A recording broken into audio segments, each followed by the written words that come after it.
Promotional consideration brought to you by American Airlines. We know why you fly. We're American Airlines.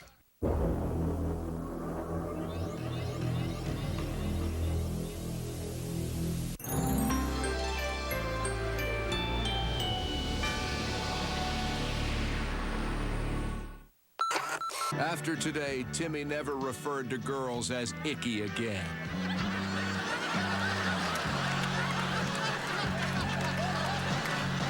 Yeah, Timmy. Dare to dream. The following is a presentation of WGN Sports.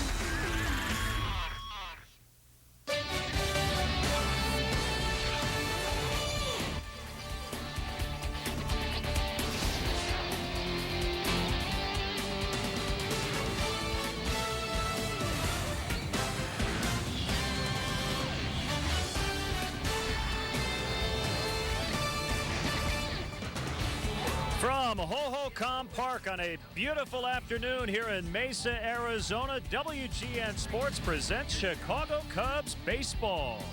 And we celebrate our 60th anniversary of bringing you Cubs baseball on WGN Sports. Today, the Cubs take on the team that knocked them out of last year's playoffs, the Arizona Diamondbacks.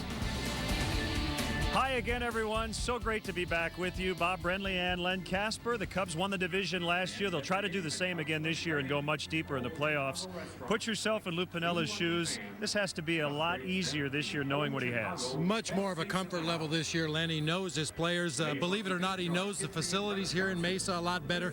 I'm sure the workouts were much more efficient this year, but the fact that the familiarity going in has to be a big benefit for Lou and his staff. The big name here in spring training, Kosuke Fukudome out in right field, and he does everything well. He does everything well. You know, we talk a lot about adjustments in the game of baseball, and certainly there are going to be adjustments for Fukudome, adjusting to the American way of life, but he's had no trouble adjusting to the American style of baseball. 7 starters for 5 spots. John Lieber's back. He's the last Cubs 20-game winner. Yeah, normally in spring training, John Lieber would be a guy that's just getting his arm in shape, getting his pitch count up there, getting his endurance ready for a regular season. But this year, he's trying to win a job with the ball club, so I'm sure he's approaching it much more like he did early in his career. It's a split squad for the Cubs today. Micah Owings, a right-hander, will start for Arizona and bat 7th. Beautiful day for baseball. Cub fans galore here in Mesa, Arizona, and we'll have the Cubs hosting the Diamondbacks coming up next.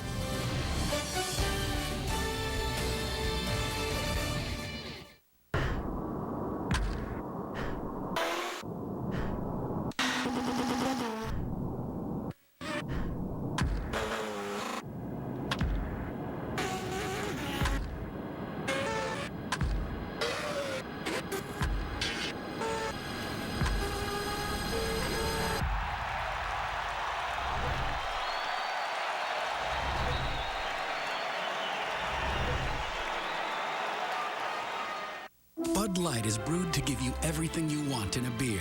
Never-ending refreshment, superior drinkability, and now, the ability to talk to animals. Hey there, boy. How was your day? Sausages. Sausages. Sausages. Please, sausages. Sausages. Sausages. Sausage. Sausages. Okay. Sausage. Good talk. Sausages. The ability to talk to animals no longer available in Bud Light. Sausage. The endless refreshment, however, remains. Bud Light keeps it coming. What's on your mind, little buddy? Mind your own business, chump. Sausage.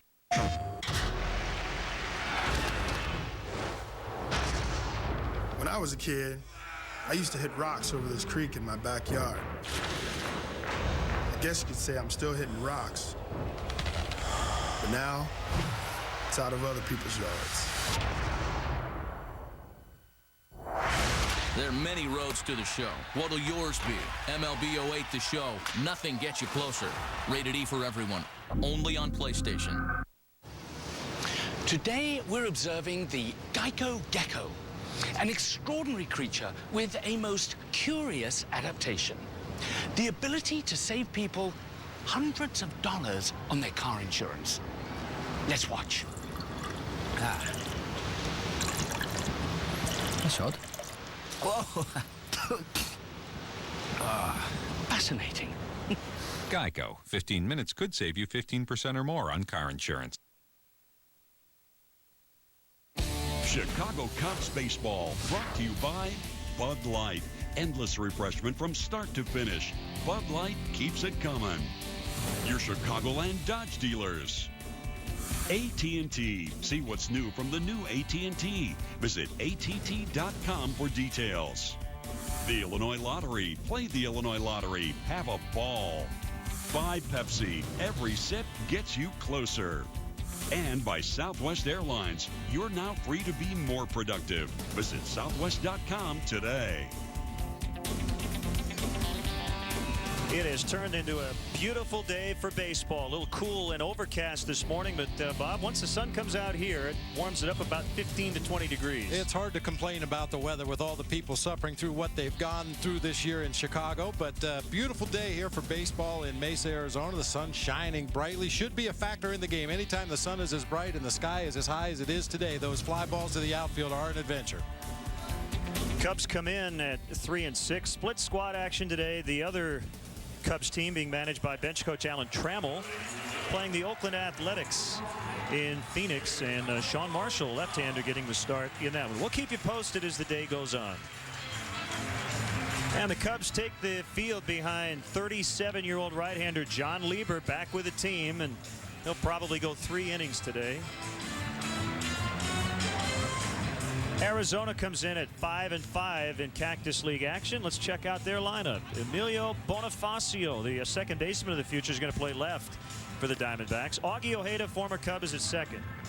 Justin Upton's in right. Mark Reynolds at third base. Stephen Drew had a big series in the division set when the Diamondbacks swept the Cubs last year. Robbie Hammock back at the plate. Micah Owings, the pitcher, hitting 7th. He was a DH at one point earlier this spring. Brito and Salazar rounded out. And here's how the Cubs take the field defensively behind John Lieber today. Brought to you by Pepsi. Every sip gets you closer. Soriano in left field today. Felix Pié in center. Fukudome over in right field. Aramis Ramirez getting the start at third base today. Shoulder feeling much better. Ronnie Cedeno at shortstop. The red-hot Mike Fontenot at second base. Derek Lee will be manning first base. Giovanni Soto, the new starting catcher for the Cubs, will be behind the dish for the right-hander John Lieber.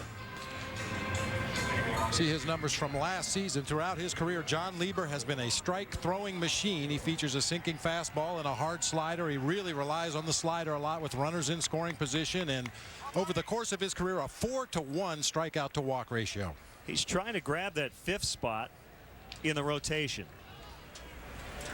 Right now appears to be in a battle with Jason Marquis and left-hander Sean Marshall. Umpires headed by Jerry Davis, who will call balls and strikes. And we're underway. Ball 1 on Bonifacio, switch hitting. Batting lefty against the right-hander Lieber. Now 1-1. And Bonifacio, a guy that finds himself playing left field for the Diamondbacks today, but he's penciled in as their second baseman of the future. Of course, they have veteran Orlando Hudson at second base right now, but this is the young man they see as the second baseman of the future. Sinking fastball for a strike. And it's 1-2. Cubs finally won their first home game yesterday, 6-4 over Seattle, so they're 1-3 here at Hohokam.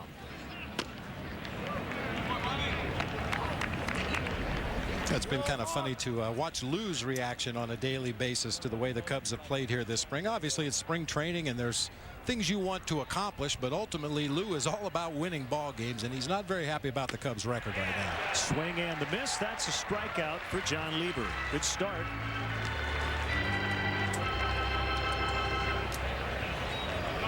Good start for John Lieber. That's a good man to keep off base. Bonifacio, rather, is reported to be one of the fastest players in the National League. So anytime you can keep him off base, it's going to help your team. Another switch hitter, Augie Ojeda. There's the reigning National League Manager of the Year, Bob Melvin. They swept the Cubs in the Division Series and then were swept away in the Championship Series by the Rockies. They were all sweeps in the National League playoffs. There were only 2 non-sweeps in the entire 2007 postseason. Let's see, the Yankees-Indians series, and then the Indians and the Red Sox. That ball's crushed by Ojeda, deep right center field, and it's going to get all the way to the wall. Kosuke will run it down. Ojeda's going to try for a triple. The relay throw coming from Fontenot, and safe at third with a 1-out triple is Augie Ojeda.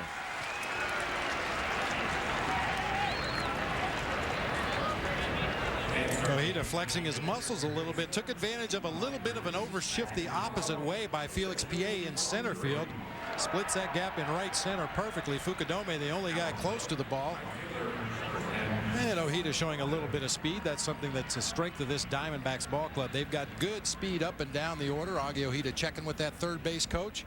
When the ball is behind you as a runner, either down in the right field corner, around to the gap in right center, that's when you really rely on that third base coach to help you out. If the play's in front of you in left center or left field, a good base runner should be able to make his own determination whether to advance or not. Chip Hale is the Diamondbacks third base coach. One strike on 20-year-old Justin Upton. Good slider there from Lieber. 2 strikes. You're going to say that more than a few times today. That's his bread and butter pitch. Every time he gets in trouble, he's got the utmost confidence throwing that slider down in the zone and on both sides of the plate. Popped him up. Fontenot going out, and he makes the catch. Ojeda is going to try to score. The throw in plenty of time. Time to play, and that is a double play. So Mike Fontenot just had to throw a strike. He had plenty of time. He did. And he gets Ojeda at the plate to end the inning. The Cubs will come up against right-hander Micah Owings when we come back to Mesa.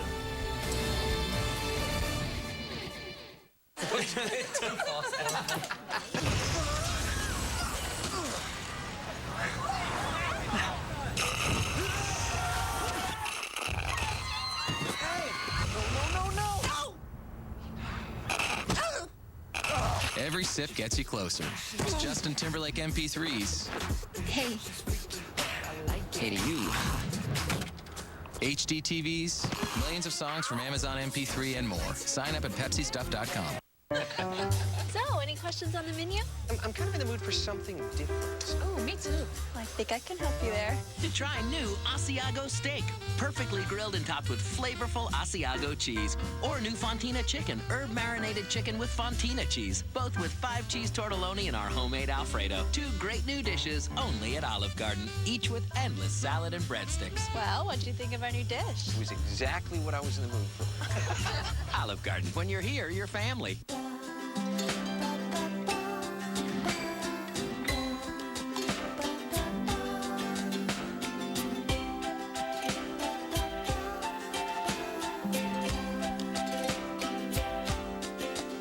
Introducing Yo Plus, a new yogurt with special cultures and fiber that naturally help regulate your digestion.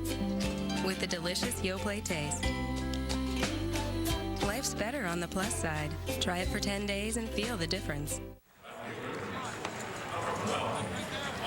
Nice play by Mike Fontenot. Kind of surprised Ojeda tried to score, and he was an easy out at the plate.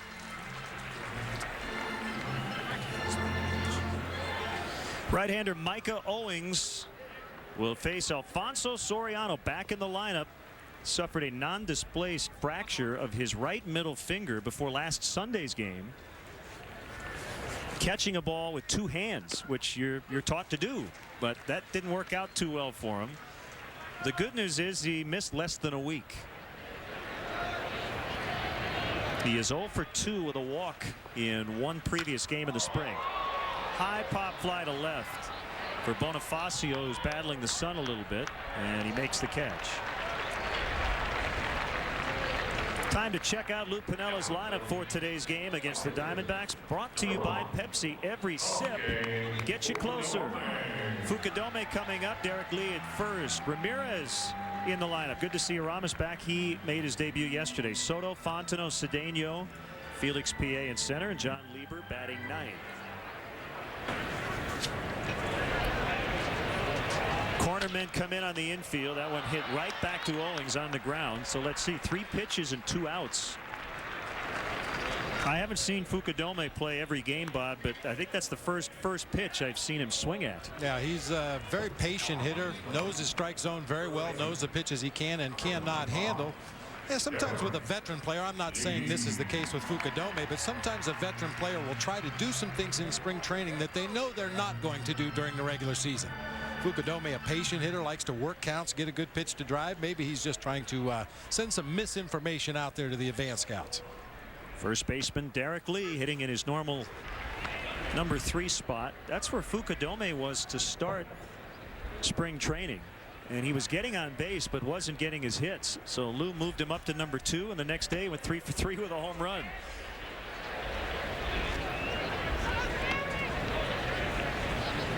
Yeah, these are the numbers for Mike Owings on the mound. The more impressive numbers come when he's in the batter's box, and to that end, Bob Melvin has his starting pitcher hitting in the 7 spot in the lineup today. When I asked skipper Bob Melvin about it, he said he should be hitting 4th with the lineup we have today. That's how good of a hitter Mike Owings is. Silver Slugger winner last year at his position. Yeah, Melvin used him as the DH in the 8th spot earlier this spring. Bounced up there. 2 balls, 2 strikes. Well, you mentioned Fukudome hitting in that 2 spot. Who wouldn't want to hit in the 2 spot between Soriano and Derek Lee? That has to be one of the most comfortable lineup positions in all of baseball. The big right-hander on a 2-2 pitch. A breaking ball low and away. 3-2. Ramirez would hit next if Derek can get on base. Power numbers were okay last year, but generally it came from doubles as opposed to home runs for D. Lee. The 3-2, and he walked him. Good patient at bat. And that'll give Aramis an opportunity. He made his debut yesterday against Seattle. Had been bothered by a minor right shoulder injury. And Derek Lee picks up right where he left off last season. That's his 5th walk this spring already. 15 official at bats at the plate, 5 walks. The news on Mark DeRosa is good. He has been back in camp for several days after a minor heart procedure to correct an irregular heartbeat. And Lou said before the game today Mark might be in the lineup Monday or Tuesday. And I guess the biggest issue now, Bob, not the heart situation, but where they had to go in was actually in his leg, and had some bruising in that area. They wanted to make sure that that was okay before he gets into game action. Medical technology. How do you operate on some guy's heart going through his leg? That baffles me, but apparently it worked. Mark is feeling much better and fully participating in activities once again, and as you said, should be in a game sometime early next week. Well, where did they go in when they did all your knee surgeries? Oh, right in the middle of the knee. They didn't mess around. There was no road map needed. Just go right to the place where the leg bends and start cutting.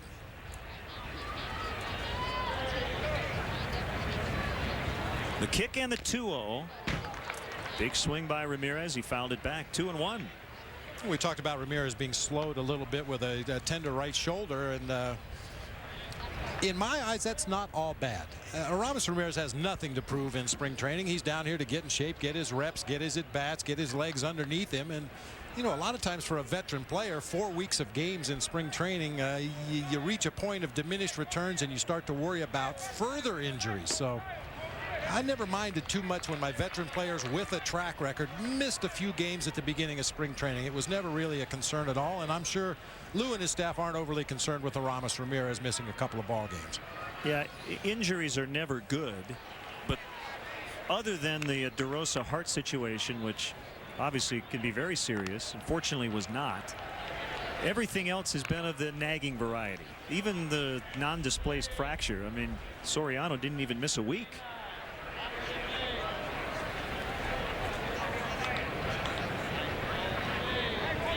(3-1). Another foul. 3-2. Yeah, that I word you hear a lot in spring training when writers or reporters ask a manager about their ball club. They always preface everything they say with, if we stay healthy, if we can avoid injuries to keep people, we feel like we've got a good enough team to compete in our division. And you'll hear that from every spring training in the Grapefruit League as well as here in the Cactus League. Interesting note on Big Z. His next start was scheduled for Monday against Milwaukee, but Lou is going to push him back 1 day. And there's one reason for that. He'll face the Brewers on opening day. He doesn't want to give them any extra looks. So it'll be Rich Hill on Monday. Derek was running on the 3-2 with 2 outs, and we'll do it again. I believe I've told the story in the past when I was managing the Diamondbacks down in Tucson. Kurt Schilling never faced a National League team in spring training. And the byproduct of that was he got to face the White Sox about 7 or 8 times every spring. But it's the same theory. You don't want to expose a guy who's going to be facing somebody early in the season, and just let that little element of mystery be there for your pitcher.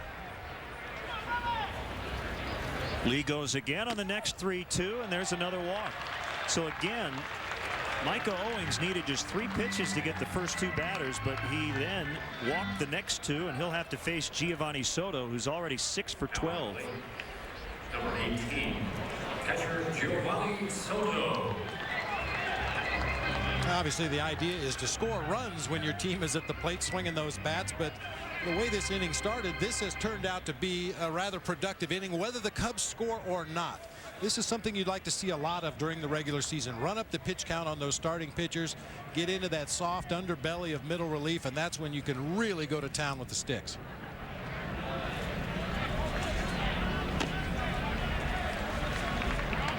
And catcher Robbie Hammock will go out and chat with Owings. Robbie Hammock, part of history, back on May 18th, 2004. He was the catcher that night when Randy Johnson threw a perfect game in Atlanta. And Bob, there's news regarding the big unit. I know you talked to him today, and we saw him playing catch out on the warning track. He's coming off his 2nd back surgery in under a year. And apparently is moving in the right direction. He's very pleased with his side sessions that he's had so far this spring. I believe he's scheduled to pitch in a ball game on Monday against the Rockies down in Tucson, and you know, certainly that will be under the watchful eye of everybody in that Diamondbacks organization. Popped up by Soto behind the plate. Hammock has room, gets rid of his mask, and he makes a catch. Almost tripped as he was backing up toward the field of play. 2 2-out walks, no runs. We are scoreless after 1. Oh, I'm so glad you two could make it to our wine and cheese party. Oh, thank you. Let's go inside. Yeah. I'm gonna go put my cheese in the kitchen. Gentlemen? Dude, that's some serious cheese. You care for a slice? Ooh, that'll go perfect with this baguette. And we'll finish it off with this lovely Chablis. Endless refreshment from start to finish. Bud Light keeps it coming. Going on a cheese run. Wow, you look incredible. Oh, now, is that the hearty chicken rotini diet? No, it's the Manhattan clam chowder diet. Oh, like it? I love it. What's different? It's the turkey noodle diet. It's working for you. I'm on the beef and baked potato diet. Me too. You won't believe what you can eat while still watching your calories. Because 25 of your favorite Progresso soups are 100 calories or less per serving. Is that chicken and wild rice? Yes. Counting calories, count on Progresso. Wow, this is great. But the deal was you're supposed to make me breakfast this morning.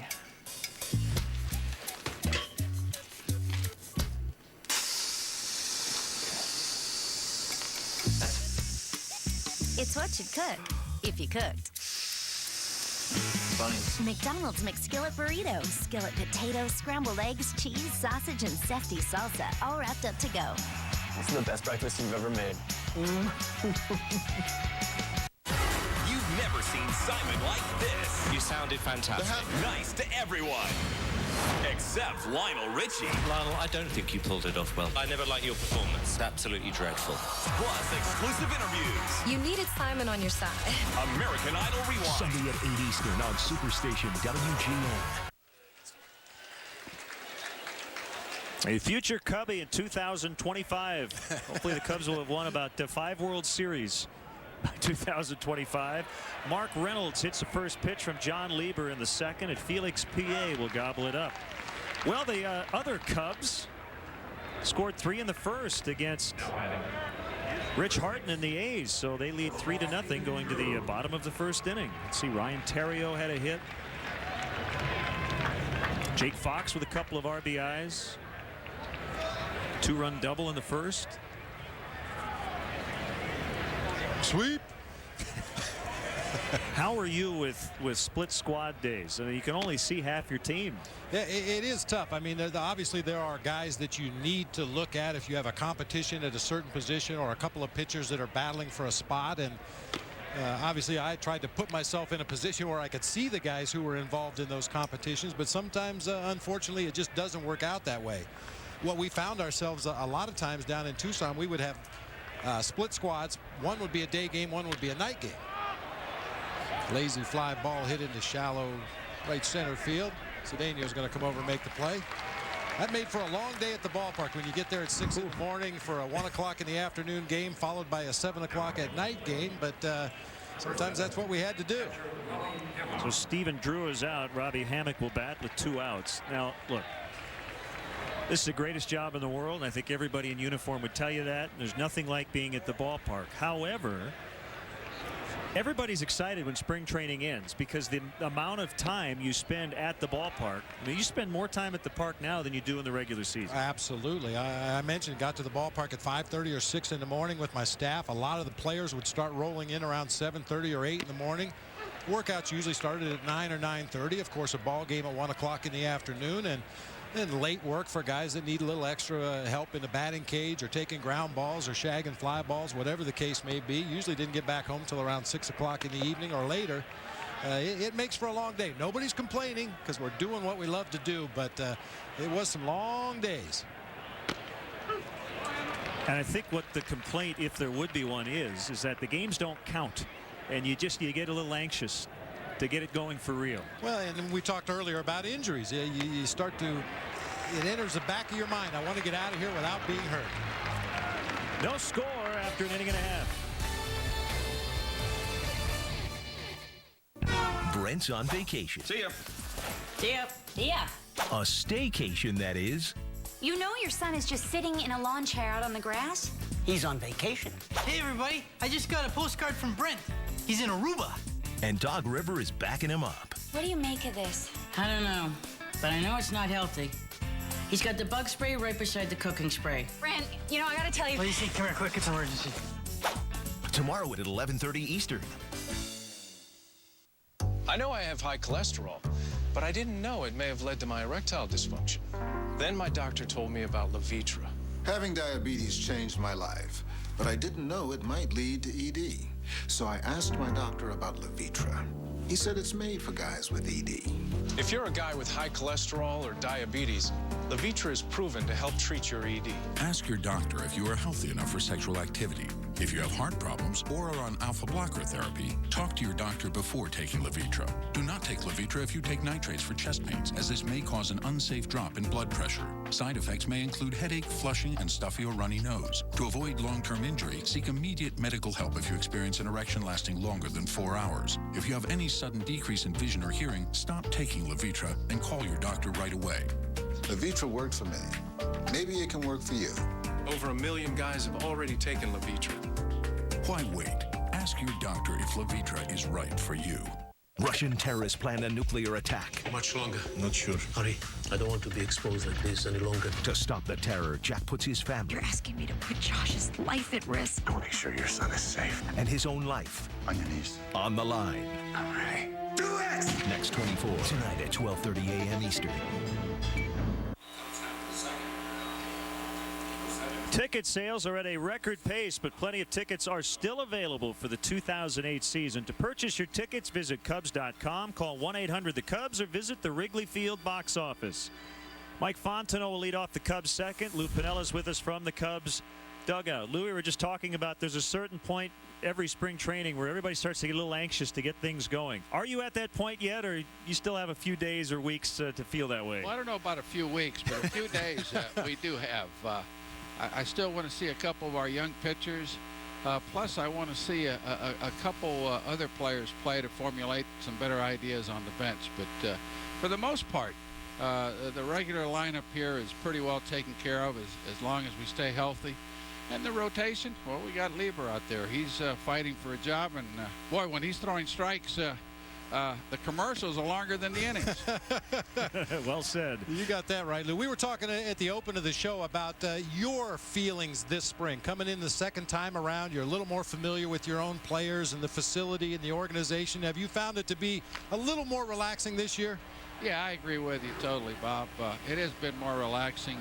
I thought we'd have a little easier camp. I didn't anticipate all these injury problems, but I don't think any manager anticipates that.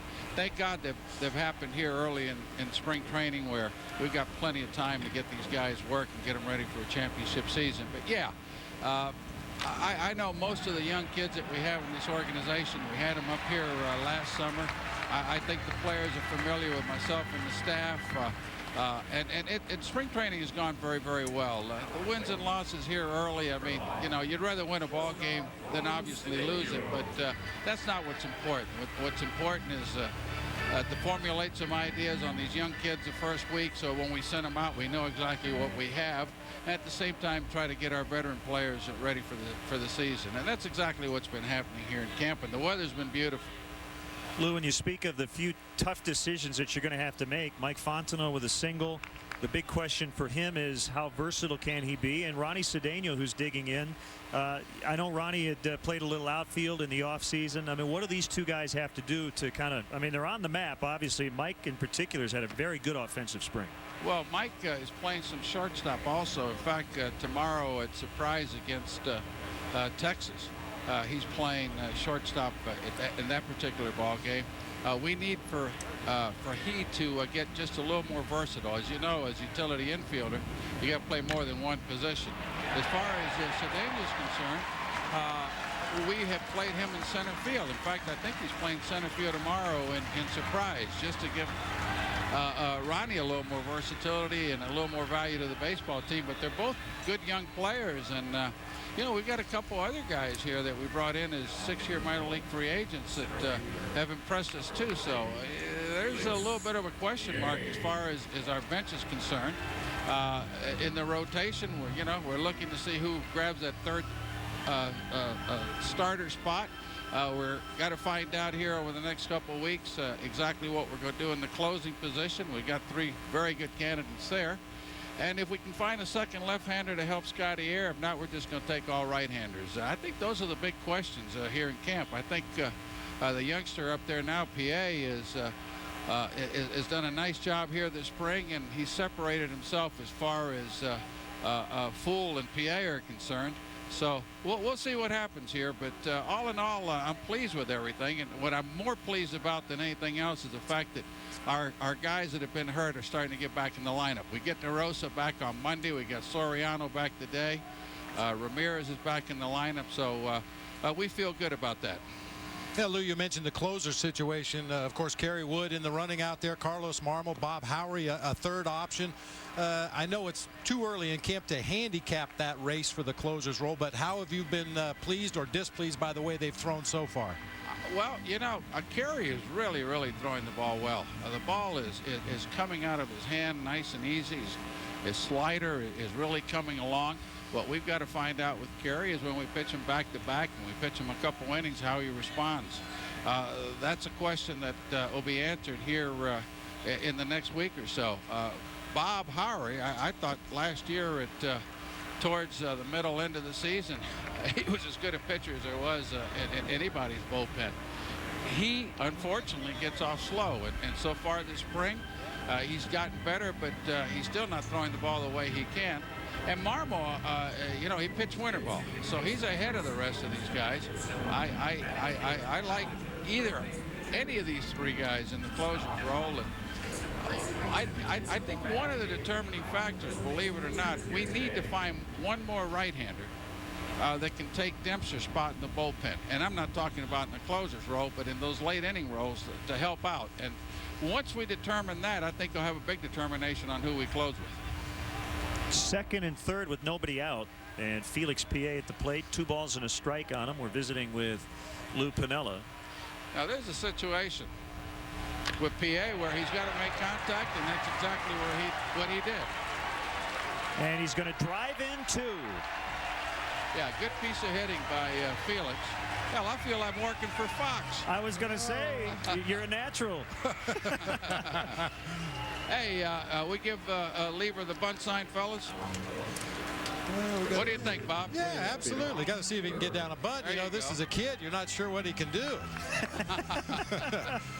Nice at bat by Felix P. I think you'd probably agree, Lou. If he could just find a way to make more contact, hit the ball on the ground a little more often, he could really use his best talent, which is that speed. Which is the speed. You know, early in the spring, he hit a couple home runs, I think on back-to-back days.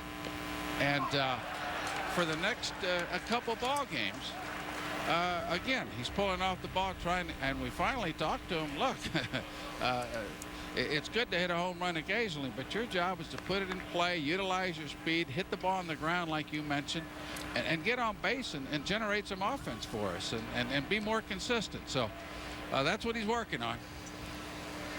Still bunting, Lou? You're going to let him swing away? No, he's going to bunt him over all the way here. Nice. Really nice. Reynolds will throw him out. Lou, last thing for you.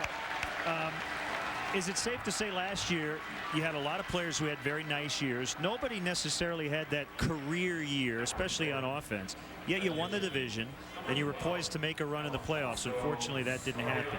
Is the key to this season maybe having one or two guys in your offense having that career year, and then it takes that offense to kind of the next level? Well, it would help a lot. Remember, we're going to have a young catcher. We're probably going to have a young center fielder. So if one of our 3 or 4 star quality players or 2 can have the type of season that you're talking about, it's going to make things a lot easier for us. Our division, believe it or not, is competitive. These guys score runs. Milwaukee's got a good offensive team. So does Cincinnati. Houston adding Tejada and a couple other guys over there. They're going to be better too. So we're going to have to score runs, and to do that, our big guys, hopefully a couple of them have those breakout careers you're alluding to. Always a pleasure, Lou. I'm talking Thanks. to 2 managers here, but I'm going to guess that you're not going to bunt Soriano here. That's just a guess. Well, Especially with 2 strikes. And I'm going to guess he's not going to bunt for a base hit. Thanks for the time. We always appreciate it. Thanks. That's Lou Piniella.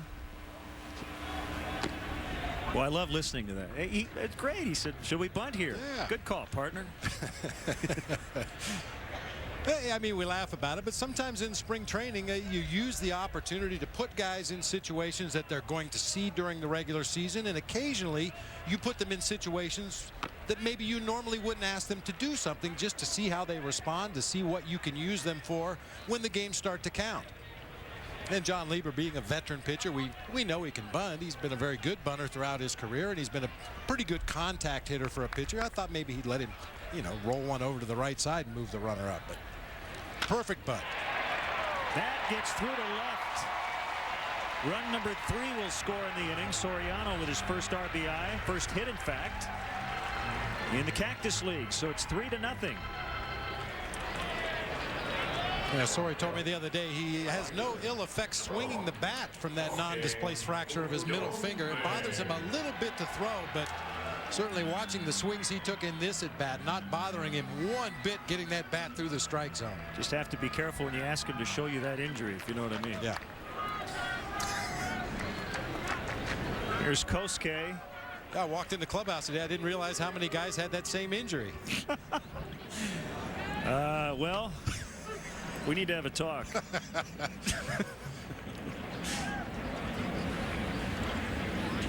We had a conversation with Kosuke before the ball game, and we will be playing back that interview a little bit later on. Assisting Ryuji Araki, Cubs Japanese interpreter and media assistant.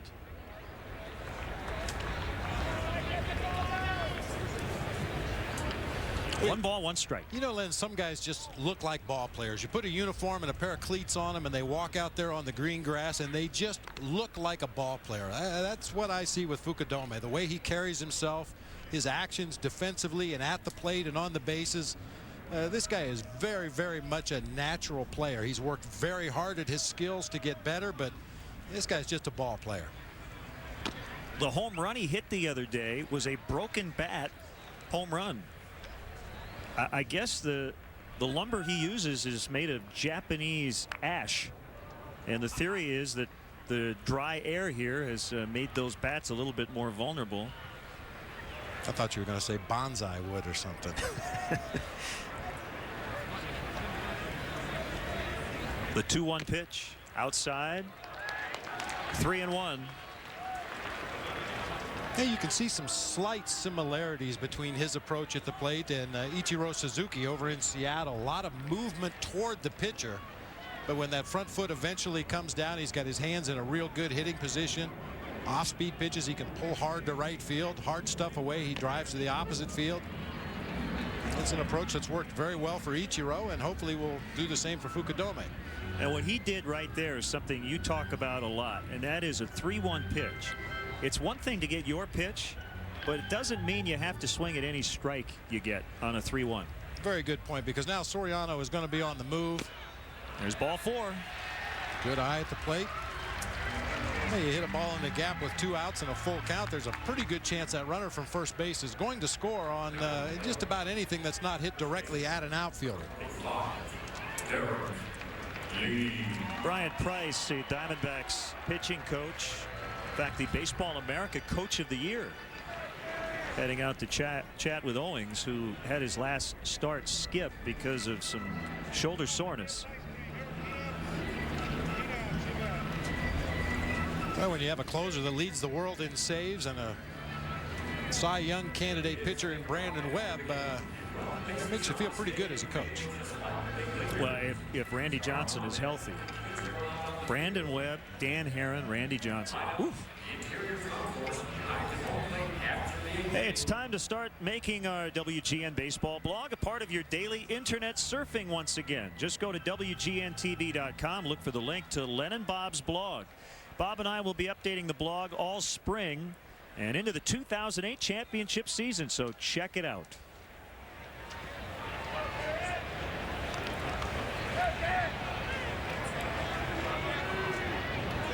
Lee walked in the first inning. Well, I have been anticipating your first blog entry of 2008 really since January 1st. Every day I go up there. Well, not there yet today. Are you writing a book? I'd rather not say right now. My publisher said we should keep it under wraps for the time being, but the blog will be up and running again shortly. I'm told. 1 ball, 1 strike. Keep on the lookout for the podcasts coming up this year. And again, we are celebrating our 60th anniversary of bringing you Cubs baseball, going back to 1948 right here on WGN Sports. A new book is coming out along with a documentary.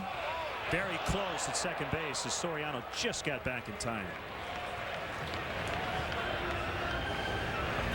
Almost caught him leaning the wrong way out there. Took one little extra step. Fortunately, the throw from Owings was on the second base side of the bag, which gave Soriano just enough time to get that hand in on the base before the tag of Ojeda.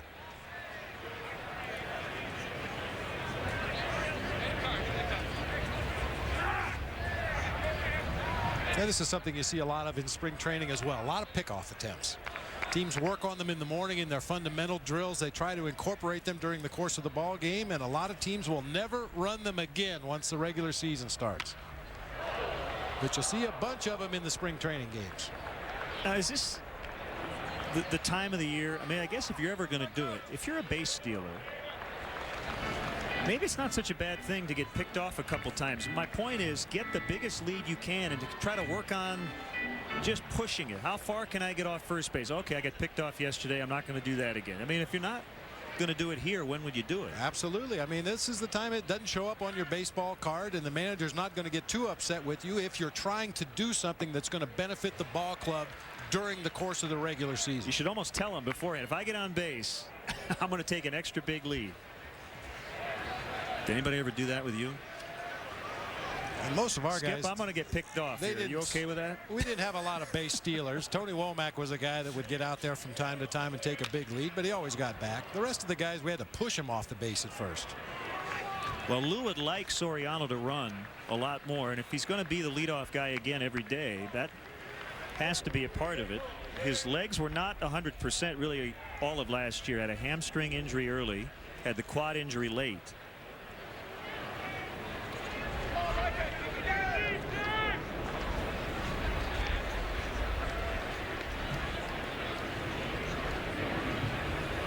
Two to Lee, a swing and a miss. So 2 outs for Ramirez.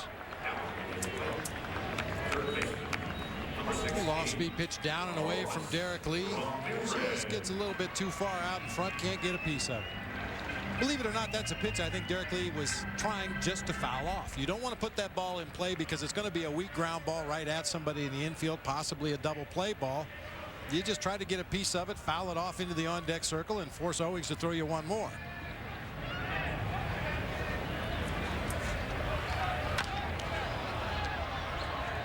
One strike on the Cubs opening day third baseman. As Lou said, this team is fairly set. And the big decisions, they're not going to be easy decisions, but they're good, tough decisions. The Cubs have a surplus of starting pitching, and that's always a good sign. You're not picking between two or three young guys you haven't seen before. I mean, there's a track record there for Lieber and Marquis and Sean Marshall as well. Zambrano will pitch on opening day. Ted Lilly will follow. Ryan Dempster appears to have grabbed the 3 spot, and then Rich Hill 4th.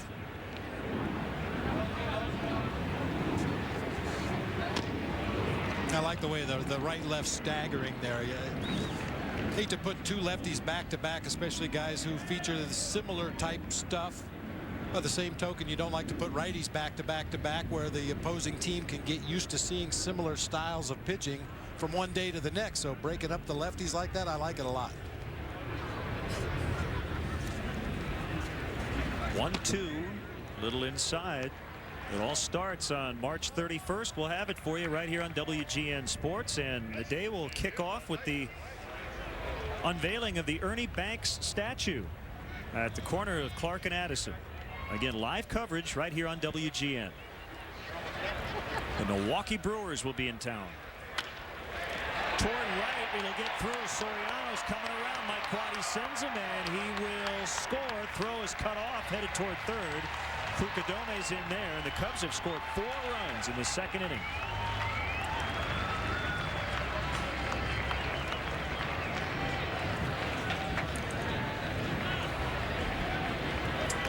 You know, a lot of people think about Aramis Ramirez, the 4-hitter in this powerful lineup, a guy that just drives the ball into the gaps and out of the ballpark, but he's a money hitter. He knows where the RBIs are. Shoots that ball through the hole in the right side of the infield. Not normally the kind of swing you would see from a cleanup hitter in a big league lineup, but that's where the pitch was. That's what was called for, and that's what he executed perfectly. That's going to be it for Micah Owings. The Cubs putting up 4 here in the second.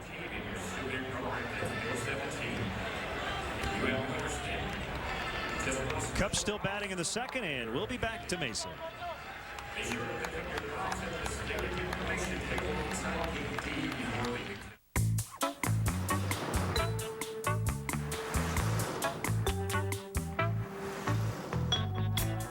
Call today for the Gold Delta Sky Miles credit card from American Express and start earning double miles in more places more often. Apply now and get up to 20,000 bonus miles. With award tickets starting at just 25,000 miles, you can fly free sooner. Plus, the annual fee is waived for the first year. Call 1-800-SKY-MILES.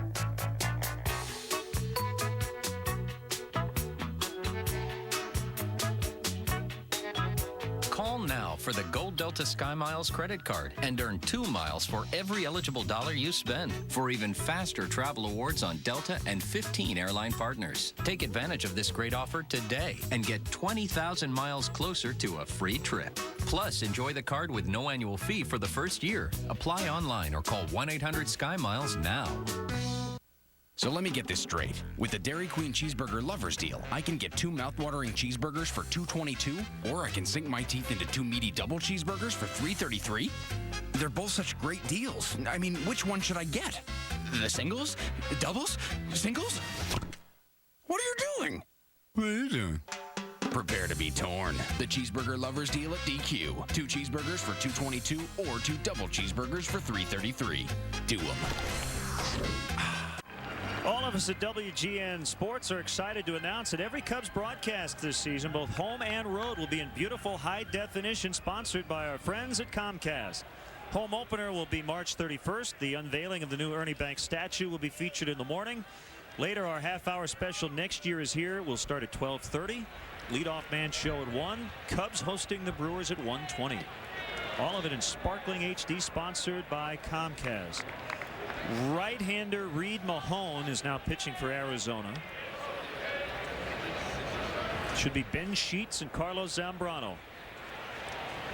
Every game in high def, that certainly means that we've hired a full-time makeup lady, I would assume. I would assume as well. I haven't heard that officially, but maybe that's part of your big blog entry. She'll come equipped with a power sprayer and a roller. Attention please, with Heather McCrone. Please go to customer service at gate D, Heather McCrone. I have a feeling it's going to be 68 degrees on opening day. Somewhere. Yeah, it may not be in Chicago, but it'll be 68 somewhere. Crunched foul by Soto. Well, we talked earlier in the ball game about Diamondback skipper Bob Melvin inserting his starting pitcher into that 7th spot in the lineup. Unfortunately for Micah Owings, he didn't get a chance to hit. The 6-hitter Robbie Hammock made the last out in the 2nd inning, leaving Micah Owens in the on-deck circle, and the Cubs made sure he didn't get an at-bat in this ball game. That's one way to neutralize him. The University of Minnesota product deals fastball low and outside. Jim Hendry, the Cubs general manager, will join us coming up.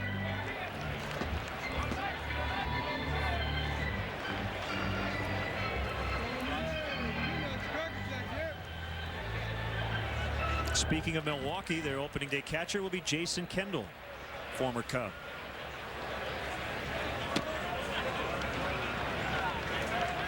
Giovanni Soto basically took the job right at the end of the season and into the playoffs.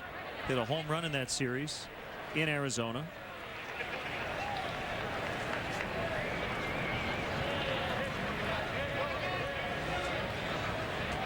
And he's the Cubs' #2 prospect going into the season. A bouncer outside of the bag, foul. Diving attempt by Reynolds, but it was just foul. A lot riding on the shoulders of Giovanni Soto this year, a young catcher, somewhat veteran pitching staff with the exception of a couple of guys, but this is a guy that doesn't lack for confidence. He feels like he belongs here, and the way he swung the bat last season, the way he handled himself behind the plate with the pitching staff, a lot of fans will remember when he went to the mound to get on Carlos Zambrano a couple times. He seems to have all the mental traits you like to see in a starting catcher. Pacific Coast League MVP, Cubs minor league player of the year. A lot of honors last year. Called strike 3 to end the inning. It was a big one for the Cubs. 9 went to the plate, 4 crossed the dish. It's 4-0 after 2.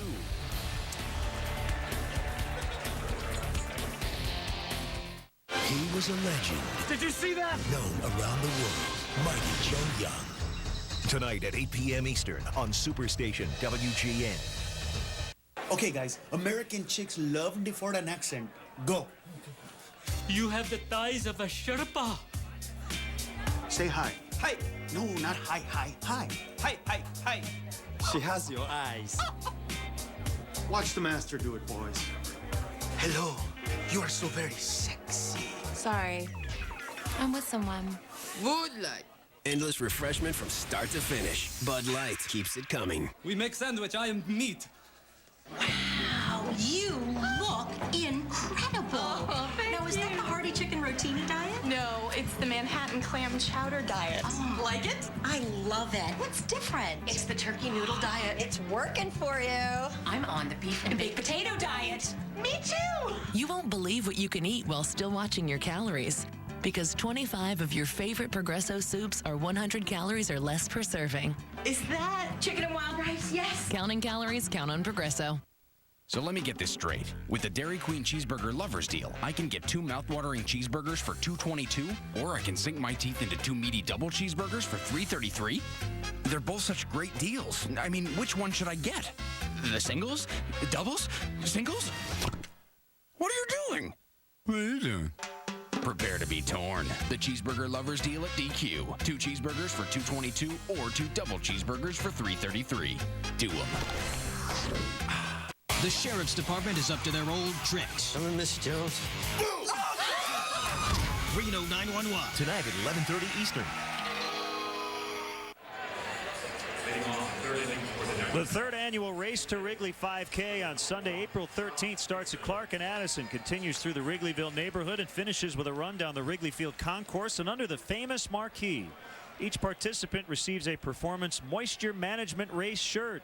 Proceeds benefit Chicago Cubs charities. To register, visit Cubs.com. That's the route you normally take, right, Jim Hendry? That's it. That's it, Lenny. Cubs Vice President, General Manager with us. Trot Nixon pinch hitting in the pitcher spot as we get underway in the third, and John Lieber looking sharp early on. Yeah, he's throwing the ball great. A lot of strikes, and he's working on the changeup to help him with left-hand hitters. He and Larry Rothschild have been working on. He's throwing the ball real well.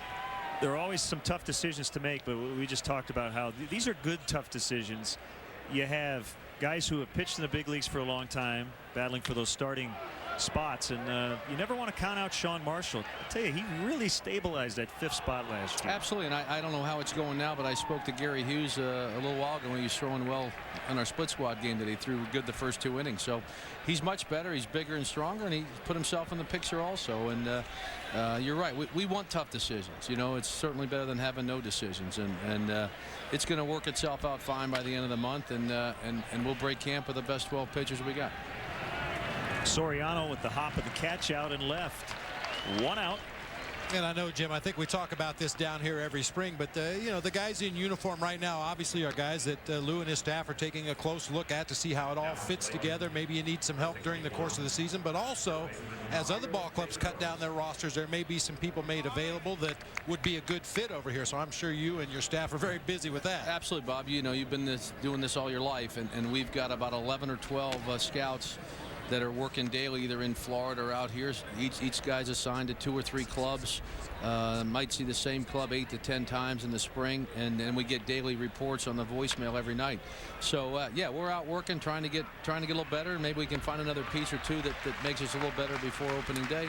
And at the same time, their scouts, I think there's 17 teams today in the stands from other clubs watching us play too, and the Diamondbacks. I'm going to bag you here probably with Lieber pitching and 2 outs, but it's a very interesting story as far as the recruiting of Kosuke Fukudome. Can you kind of give the fans an idea of what it took to get him to become a Chicago Cub? Well, it was really a unique situation, Len. You know, obviously we've liked him. Our scouts have liked him for the last 3 or 4 years. Gary Hughes, you know, well documented, saw him in the 2004 Olympics in Athens for the first time, and we were hopeful last year that he would want to come out. But once the process started, it was something different than we've ever done before. I think we went about 60 straight days where we had communication with Joe Urban, his representative from the Octagon group that lives in Seattle, and then Joe would communicate with the representative that Kosuke had in Japan, that, you know, with the same company. So it was a long process, and a lot different than the normal process, because, you know, we wanted to give him the respect and his country the respect of letting him make up his mind whether he wanted to leave, and leave on the terms that he wanted to. So it was a kind of a roll the dice, because we didn't really have an option B in the free agent market, so we were lucky to get him. Outside. And again, we will hear from Kosuke Fukudome a little bit later on. 3 balls and a strike. Again, John Lieber, the last 20-game winner for the Cubs, and he has been a workhorse in his career, and the injury he had last year was not arm related. That's the good thing. Right, it was a tendon in his foot that had really been bothering him for about almost a year, so he got it fixed, and he's really I think going to get better and better as the spring goes on, and I'm actually a little surprised he's throwing the ball so well, you know, this first week or so of March, because he did miss a lot of time last year. And John Lieber's a guy that infielders love to play behind. They know he's going to work quickly. They know he's going to be around the plate, and they're going to be busy. So the infielders usually are on their toes when he's on the mound. You're exactly right, Bob. And he does the little things. He's still a baseball player. He got the bunt down, bunted at the third base side instead of the first base side, and he can handle the bat a little bit from the left side too. So he's a great teammate. I think the guys that have known him for a long time are glad he's back, and the guys that are new here are just getting to know how good a guy he is. 3 balls, 2 strikes on Jeff Salazar hitting 9th. And another foul. How about the young arms? Some have struggled. Hey, it's spring training. It's always a good experience, and I know some roster cuts yesterday, and we might see some of those guys later in camp. Absolutely. You know, people like Stead that have great arms. He's an A-ball last year. He's 20 years old. You know, everybody was getting all riled up real early that he was throwing great down when we were at Fitch Park, but it's almost good for him to come up here and not do so well, and get down the street and get back to work and go back in the minor leagues and prove yourself. And then you see guys like Samardzija the year later that are much better from the camp they had last year. Always good to see you, Jim. Thanks for the time. Okay, guys. Take care. Share an intimate moment with a doctor. Scrubs. They're overworked. Dr. Reed, I'm not sucking my thumb. Underappreciated. And socially inept. Are you planning on making this worth my while? But surprisingly good dancers. So feel better. With Scrubs 7 nights a week at 11 Eastern on Superstation WGN. Brought to you in part by the makers of Tylenol PM. Feel better, Tylenol PM. They say a man should always dress for the job he wants. So why am I dressed up like a pirate in this restaurant? It's all because some hacker stole my identity. Now I'm in here every evening serving chowder and iced tea. Should have gone to freecreditreport.com. I could have seen this coming at me like an atom bomb. They monitor your credit and send you email alerts, so you don't end up selling fish to tourists in t-shirts. Offer applies with enrollment and Triple Advantage. Hello, Domino's. Yo, Domino's guy. Guess what we did over here now with our 30 minutes now? Ordered a Brooklyn-style pizza and then picked up those fake Brooklyn accents. You being the wise guy? Yo, Vinny, we got a wise guy. Yo, everybody, we got a wise guy. No, fellas, did I say fake? I meant really cool. Oh, you is good.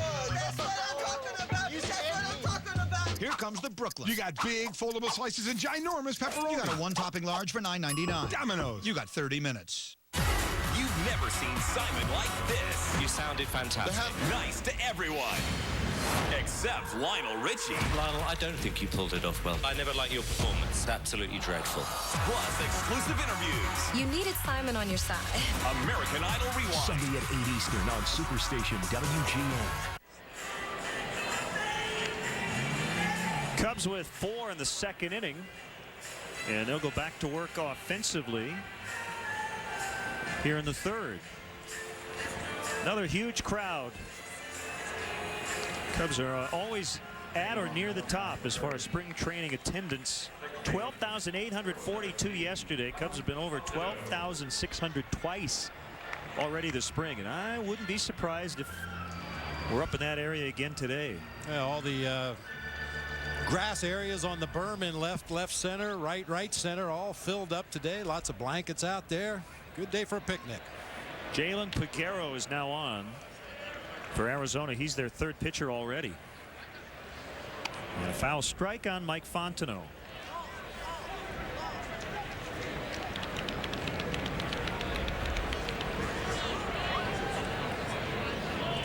Cubs lead here 4-0. They also lead in Phoenix over Oakland 4-0. In the third, Sean Marshall today with 3 scoreless innings, 2 hits. Now pitching for the Diamondbacks, number 36, Jalen Peguero.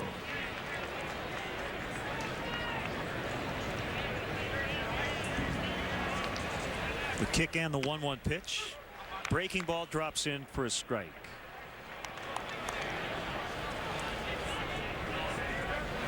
Lofty ERA and limited action. Opponent's batting average over 300 against Peguero last year. He was a guy that was actually supposed to pitch either yesterday or the day before, but the ball game kind of got squeezed. They didn't have a bottom half of the 9th inning as Fontenot goes down on strikes, and Peguero didn't get his work in, so the Diamondbacks brought him along here today. And I was told by Brian Price and Bob Melvin that they were going to get him in there for an inning of work at some point today, and the short outing by Micah Owings creates the opportunity to get Peguero in there here in the bottom half of the 3rd inning. That happened to Carlos Marmol the other day in Tucson versus Arizona. He was going to be in there in the 9th inning, try to notch the save, but it never got there. The Cubs couldn't hold a 4-1 lead in the 8th and lost 5-4. And he got in there yesterday and picked up the save, the first save of the spring. Bob, I was just handed a note along with a $20 bill. Wow. What a bonanza. I did hand the $20 bill back. It just says happy 95th birthday to Graham. There you go, Graham. All the way from Chesterton, Indiana. A couple of strikeouts for Peguero. I believe that's from John and Cheryl. See, I might have done it exactly the opposite. I might have handed the note back and kept the 20. That's a first. I can't say I've ever been handed cash.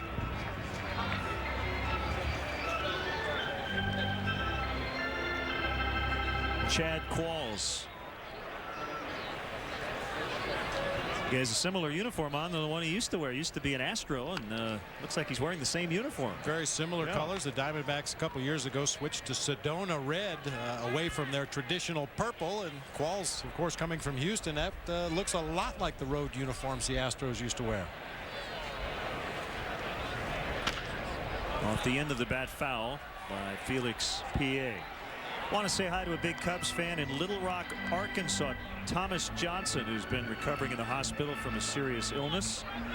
Thomas, we hope you're feeling better. Also, hi to Joe Zabo, watching back in Chicago today.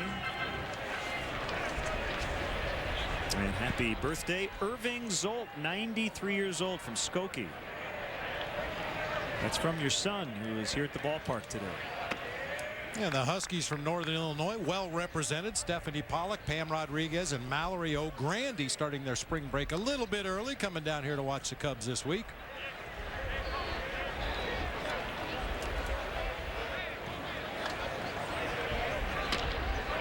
Lofted into center field, and it's going to be caught waist high on the catch by Salazar as Peguero goes 1, 2, 3.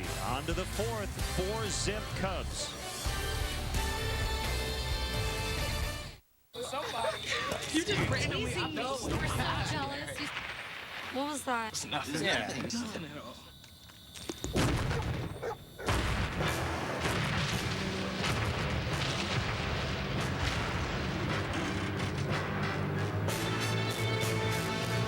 Every sip gets you closer to clothing, vacations, millions of songs from Amazon MP3 and more. Sign up at PepsiStuff.com. Goodbye, Mr. Made Up of Different Stuff guy.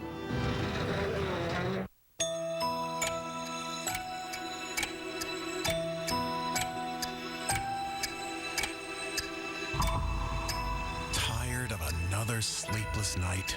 For help falling asleep and staying asleep, there's 2-layer Ambien CR. The first layer helps you fall asleep fast, but unlike other sleep aids, there's a second layer that helps you stay asleep. Until you know how Ambien CR will affect you, you shouldn't drive or operate machinery. Be sure you're able to devote 7 to 8 hours to sleep before being active again. Sleepwalking and eating or driving while not fully awake with amnesia for the event have been reported. In rare cases, sleep aids may cause severe allergic reactions, such as swelling of your tongue or throat or shortness of breath. If you experience any of these behaviors or reactions, contact your doctor immediately. Side effects may include next-day drowsiness, dizziness, and headache. It's non-narcotic and can be taken for as long as your prescriber recommends. However, like most sleep aids, it has some risk of dependency. Don't take it with alcohol. Ask your prescriber about Ambien CR for a good night's sleep from start to finish.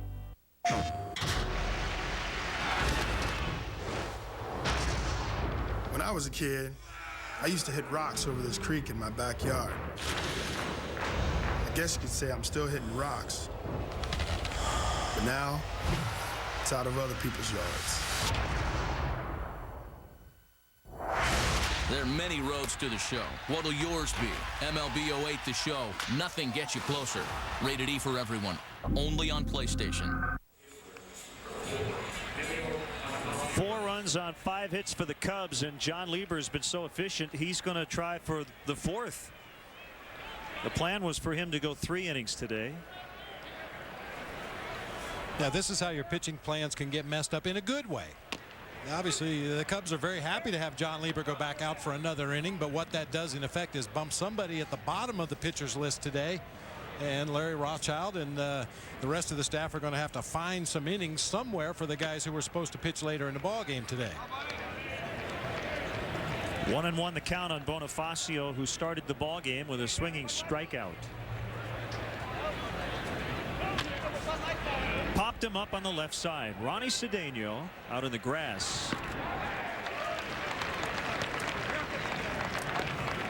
Well, we'll have a new element on our Cubs broadcasts on WGN this season, brought to you by our friends at the new AT&T, a texting fan poll, which will allow our viewers at home to weigh in on a particular subject on a daily basis. Maybe, you know, what color shirt we should wear tomorrow, stuff like that.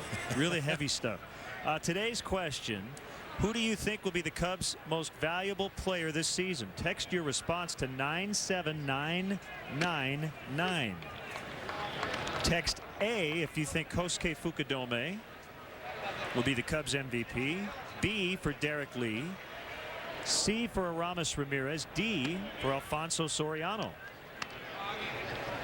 So remember, text your responses to A, B, C, or D to 97999, and we'll give the results later in the game. And it's all brought to you by the new AT&T. See what's new at the new AT&T. Visit AT&T.com for details. Are you good with texting?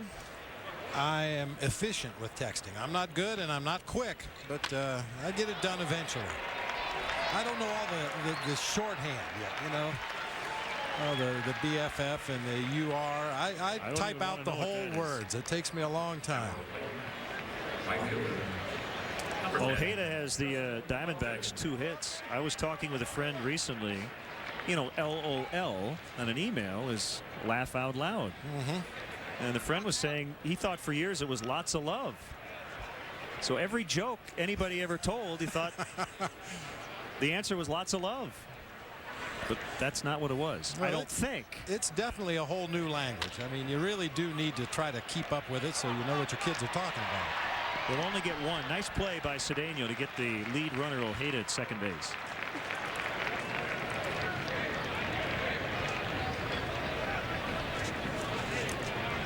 That's such a big play to be able to get that lead runner over the course of a long baseball season. You're only going to get one out on this play, and if you can get the lead runner, obviously that keeps the runner out of scoring position. And now the Diamondbacks will need some kind of an extra base hit to score that runner from first base. So a nice play by Cedeno, throwing back across his body to Fontenot for the force at second. Mark Reynolds hit the game-winning home run off Carlos Marmol in the bottom of the 7th in Game 1 of last year's division series.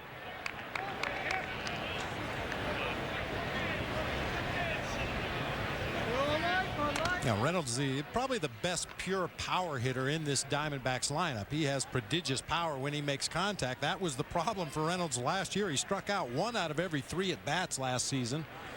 Figures to have a little easier go of it this year, trying to narrow his strike zone down a little bit. Justin Upton trying to get to second, and he will get in. It's a stolen base for Upton, who's 3 for 3 in the spring. And Lieber unloads the ball pretty quickly for a right-handed pitcher. Upton just got a real good jump, and Soto's throw kind of tailed over on the shortstop side of the bag. No chance for a play for Fontenot. Only the second time the Diamondbacks have had a runner in scoring position. Swung on and missed. 1 ball and 2 strikes. We'll be right back at you tomorrow afternoon from Surprise, Arizona, against the Kansas City Royals. Ryan Dempster and Brett Tomko.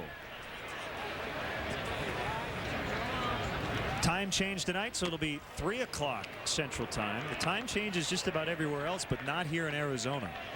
No reason to save daylight when it's 115 degrees in the summertime, so the people here in the great state of Arizona just stay on the same time year round.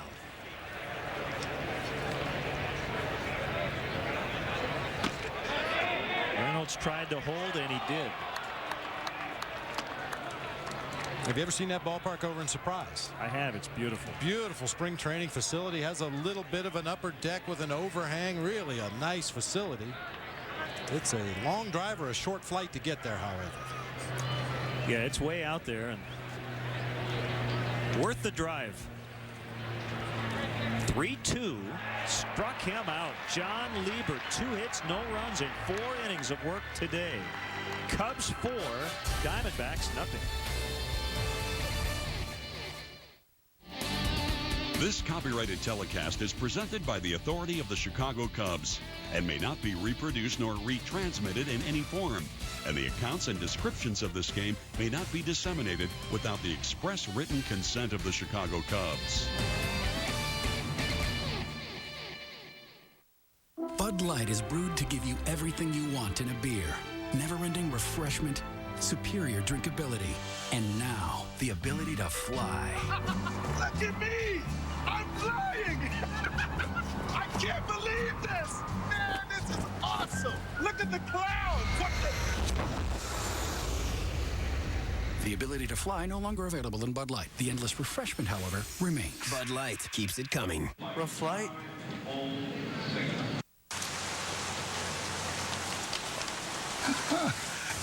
This is great. Cheerios? Grandma says they make good hearts. Come here. You can eat it. Let's just keep this forever. For every heart, Cheerios. And now, every box can help a heart. Just enter the code online and we'll donate $1 toward cholesterol screenings for women in need. So, any questions on the menu? I'm kind of in the mood for something different. Oh, me too. I think I can help you there. Try new Asiago steak, perfectly grilled and topped with flavorful Asiago cheese. Or new Fontina chicken, herb marinated chicken with Fontina cheese, both with 5 cheese tortelloni and our homemade Alfredo. 2 great new dishes only at Olive Garden, each with endless salad and breadsticks. Well, what'd you think of our new dish? It was exactly what I was in the mood for. Olive Garden, when you're here, you're family. This is the year, and you have a chance to be at every game. The new CBOE Seats Season Ticket Auction will give you that opportunity. Bid today at the CBOE Seats Season Ticket Auction to win season tickets, including the rights to purchase postseason tickets. The new CBOE seats located in the first 3 rows between the Cubs dugout and the Cubs bullpen. Only available at Cubs.com. Terrific outing today for John Lieber, and this is a Diamondbacks team that had been scoring a lot of runs. Most teams do here in Arizona. 4 innings, 2 hits, both to Augie Ojeda, former Cub. In fact, they might have been teammates at one point. 4 strikeouts, no walks. Very efficient with his pitches. Was either in the strike zone or right around the edges of the strike zone, getting some weak swings and misses from the Diamondbacks hitters. Nice outing by John Lieber. And pinch hitting for Lieber is minor leaguer Marwin Gonzalez, switch hitter, and Brandon Lyon, who's slated to be Arizona's new closer after the trade of Jose Valverde to Houston. He's now pitching.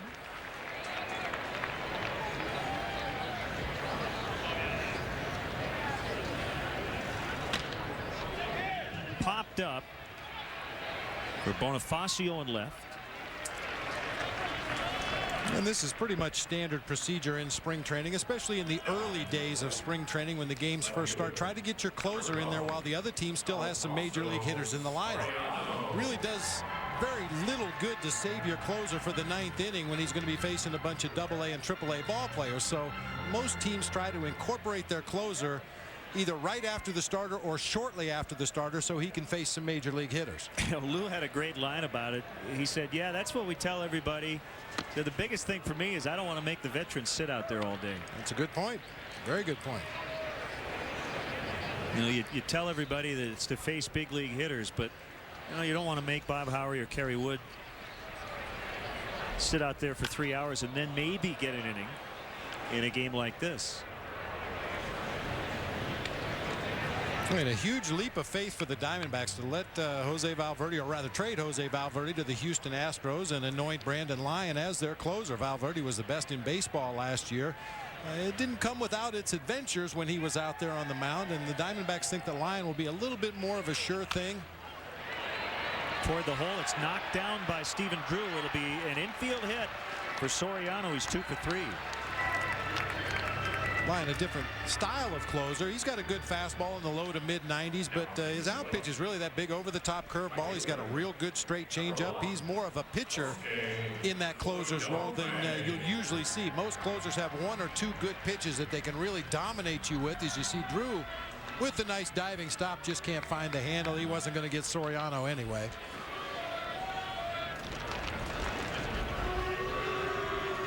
See Soriano getting down that line.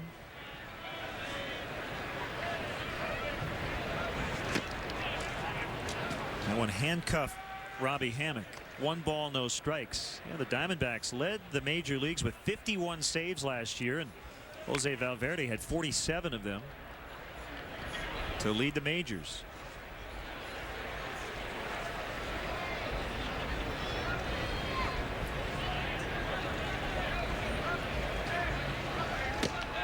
That's a strike.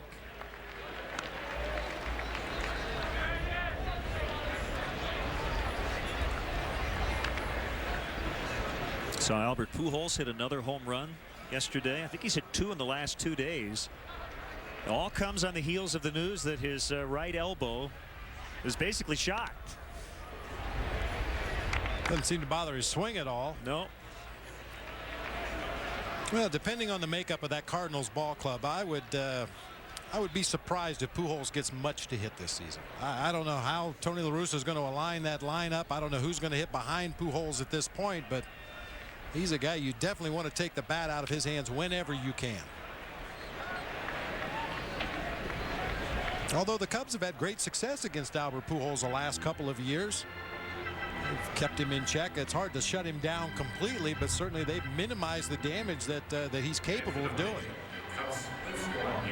Well, Pujols will likely need Tommy John surgery at some point. I'm sure ideally for him, he can just find a way to get through this season. For a position player, you can have Tommy John surgery in October and be back for spring training. Tony Womack did it. Luis Gonzalez.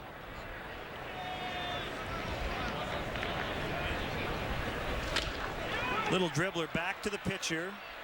Drew with the relay throw, and Fukudome beat it out. The ball was not hit very hard. And Fukudome with good speed, and he beat it out. Well, the combination of a softly hit ball, Fukudome's speed, and the deliberate actions of Brandon Lyon out there on the mound.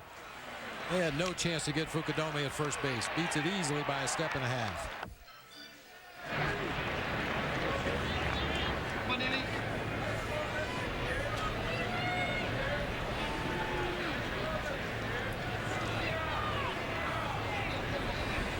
Kosuke fake towards second. Derek Lee lifts it high to right.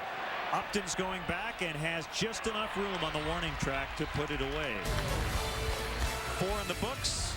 4 runs, 6 hits for the Cubs. The Diamondbacks being shut out. Has asbestos ruined your health? If you or a family member suffered mesothelioma due to asbestos exposure, you may be entitled to a large cash award. Call 1-800-RESULTS today to learn about your rights. Don't let time run out. You can still file a claim. Don't be a victim twice. Call 1-800-RESULTS now. If you've been injured by asbestos, call 1-800-RESULTS. Recovery, respect, results. You don't have to suffer. You just have to call. 1-800-RESULTS. Hello, Domino's. Yo, Domino's guy. Guess what we did over here now with our 30 minutes now? Ordered a Brooklyn-style pizza and then picked up those fake Brooklyn accents. You being the wise guy? Yo, Vinny, we got a wise guy. Yo, everybody, we got a wise guy. No, fellas, did I say fake? I meant really cool. Oh, you? Yes, good. That's what I'm talking about. That's what I'm talking about. Here comes the Brooklyn. You got big, foldable slices and ginormous pepperoni. You got a 1-topping large for $9.99. Domino's. You got 30 minutes. What can I say? It's in my blood. Racing, STP, it really gets me going. Because marathon gasoline with STP provides extra cleaning power and helps maintain fuel economy? That's right. I see all marathon gas now contains STP additives. See y'all. Remember, pit road speed. Marathon, fueling the American spirit. Stop in at your neighborhood marathon for your free 2008 NASCAR schedule. Welcome to My Best Western. As a business person, I know what business travelers need. Free high-speed internet access. Breakfast and refreshing real coffee.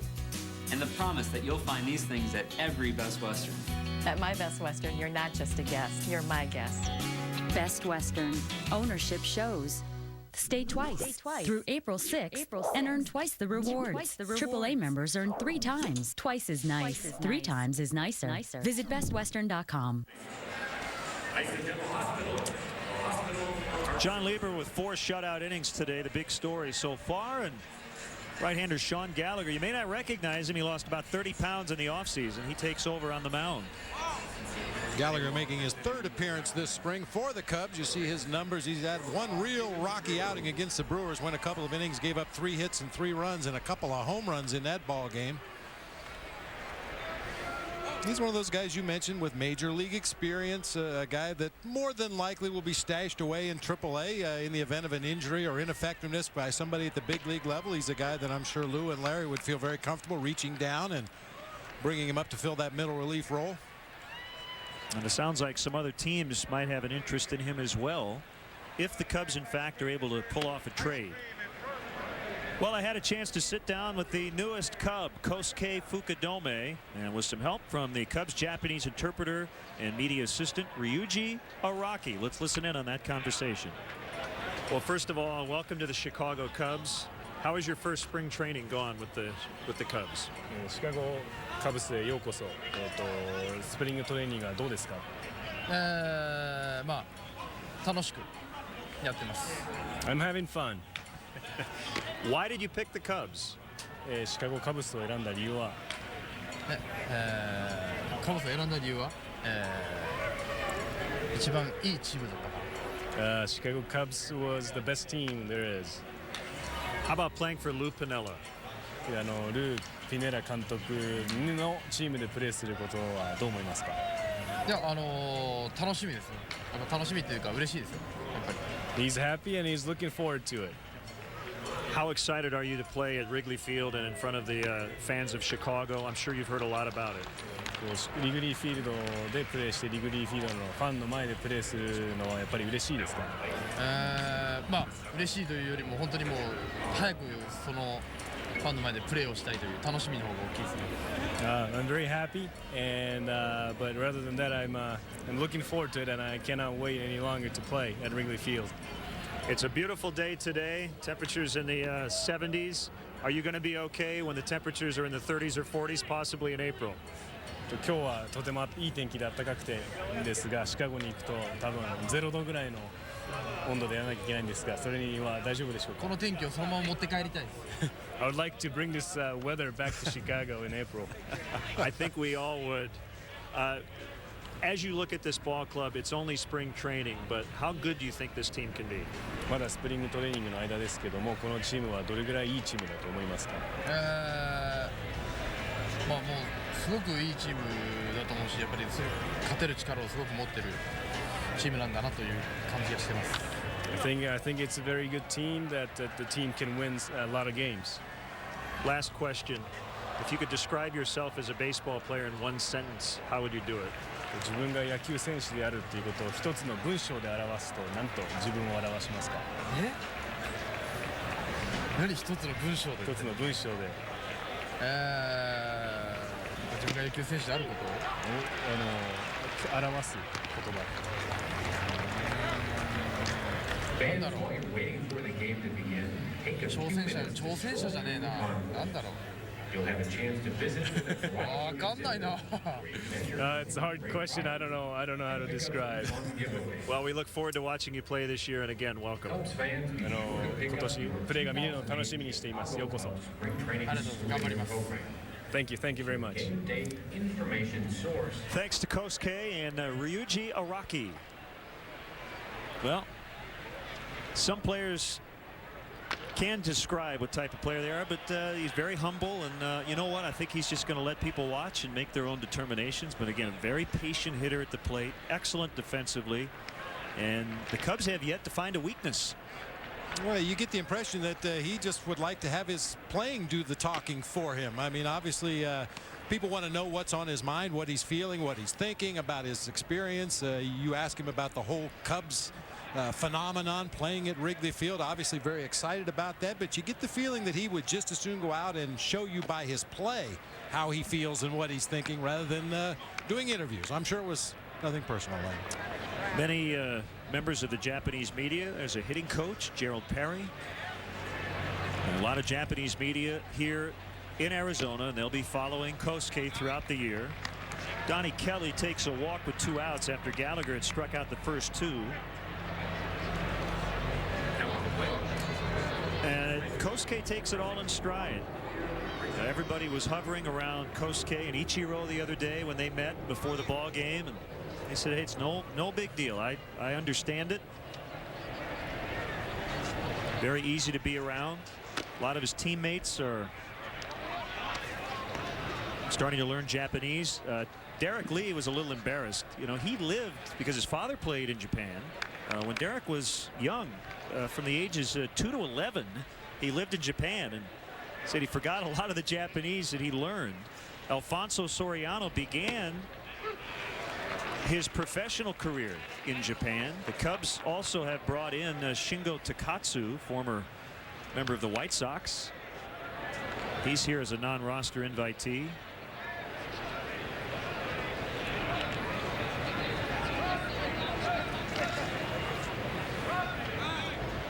Quick throw to first, and Kelly's back.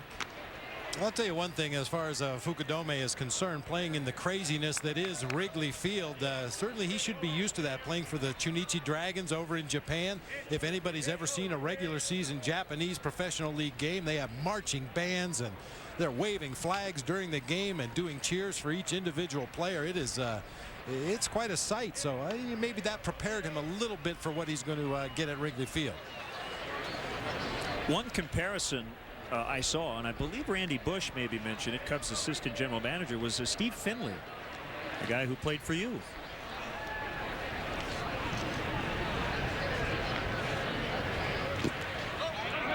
Soto looking for the ball, still can't find it. It was about 5 feet away, and that'll allow Kelly to move up a base.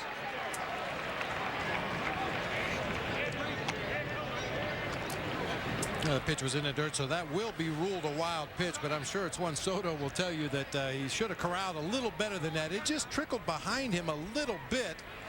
He was in pretty good position to block it there. The ball actually hit him on the back of the right leg and trickled back behind home plate, and he never really did find it.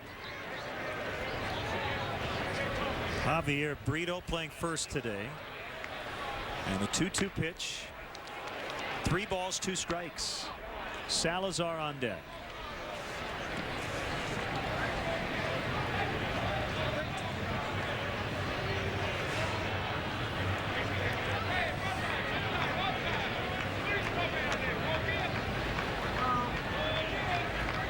Sean ready, and fouled back to the netting.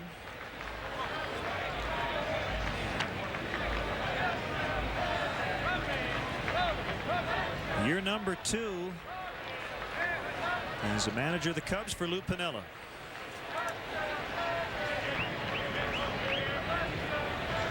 Fourth on the active managerial wins list with 1,604. A rainbow to right. Kosuke makes the catch. A walk, no runs.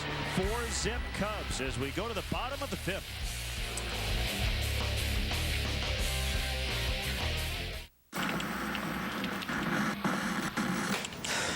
You're right. We need a new TV. I want it all. I want it all. I want it all. And I want it now. Text Chase for your credit card balance and decide what to spend in seconds. It's perfect. Real-time info matters. Chase what matters. They say a man should always dress for the job he wants. So why am I dressed up like a pirate in this restaurant? It's all because some hacker stole my identity. Now I'm in here every evening serving chowder and iced tea. Should have gone to freecreditreport.com. I could have seen this coming at me like an atom bomb.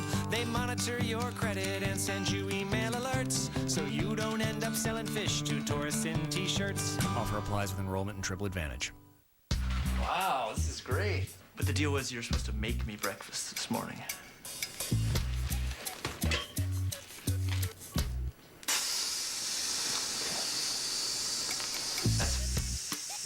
It's what you'd cook if you cooked. Funny. McDonald's McSkillet burritos, skillet potatoes, scrambled eggs, cheese, sausage, and zesty salsa, all wrapped up to go. This is the best breakfast you've ever made. Personality profile, it definitely reaches much deeper than typical matching sites. At eHarmony, our process is designed to elicit your true self. When I met him, it really was the person online and the person I met for real. Log on today and review your matches for free. Funniest Pets and People, weekdays at 6 Eastern on Superstation WGN.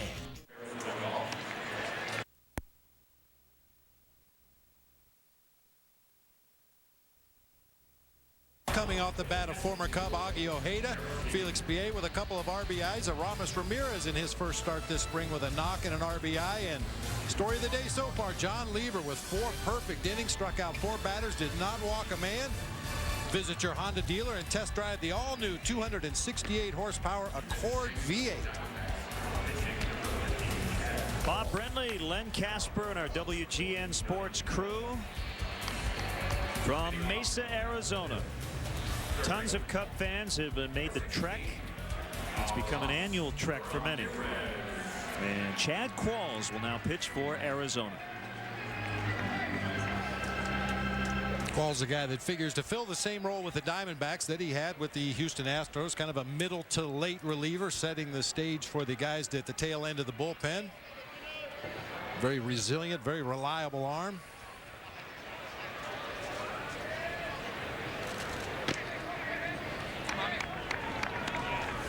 Ramirez in his second game. He has walked and knocked in a run with a single. And that was to right. The 1-0 pitch. 2 balls, no strikes. I should correct myself. I said John Lieber had 4 perfect innings. He did give up a couple of base hits, but in the eyes of the broadcasters, a guy that goes out there and works his way through 4 innings as quickly as John Lieber did has had a perfect day. Throwing strikes, getting the batters to swing the bats, letting his defense work behind him. That's a good formula that's worked for John Lieber throughout his career. Nice quick reflexes by the Hall of Famer Billy Williams. That ball was bounding over toward the barrier. Cubs special assistant. And he's very excited about Kosuke Fukudome. And when Billy Williams likes his swing, it's all I need to hear. I'll tell you, I think I've said this in the past, Len, but nobody in the history of baseball looks more comfortable leaning on a batting cage than Billy Williams. Just standing behind the cage during batting practice, offering a few words of advice or encouragement to the players, but he just looks so at home watching guys take their cuts in that batting cage.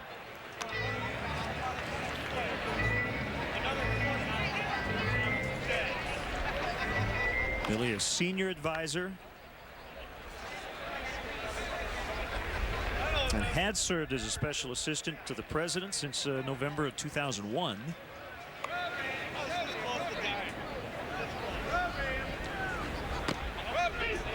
Got him called, strike 3, and Ramirez is out. Now Ramos going with the eye black and the glasses today. Yeah, the sun down here in Arizona, of course, it's the same sun that everybody works under, but for some reason, whether it's the light infield dirt around home plate, the chalk lines around the batter's boxes, but it seems not only to be beaming down on you from above, but reflecting up from the ground as well. So Aramis trying everything he can to get a good beat on that pitch. Kind of like being on Everest, I guess, right? Everything is bright.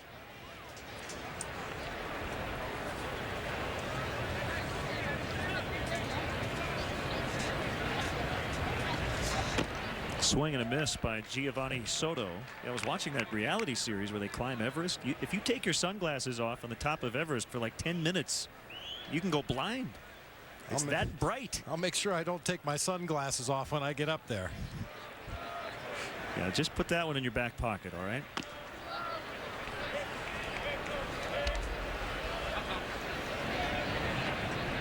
There are a lot of mountains around here to climb. Did you partake at all in the off season? No.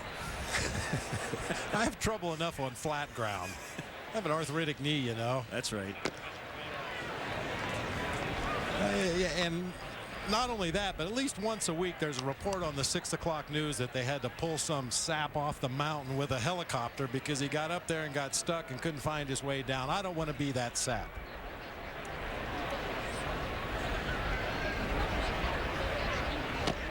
Soto swings and misses. Chad Qualls with that terrific slider. And he has struck out 2 in the inning. Talked about Lieber throwing his slider.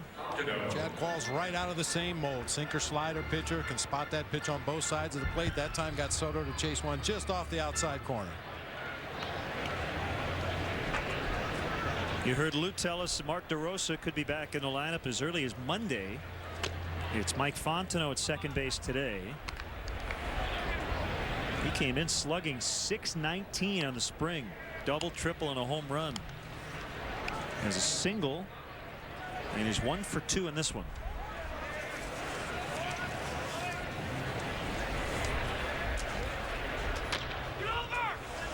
The bouncer to Brito.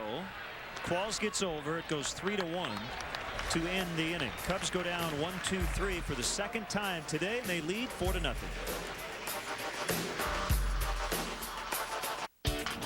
Budweiser's not just a beer, it's a lager. An authentic American lager, which is one of the most difficult beers to brew.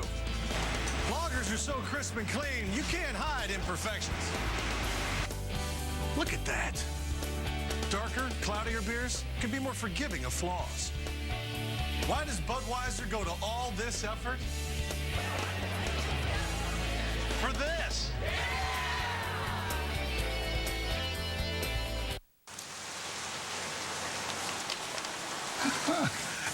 This is great.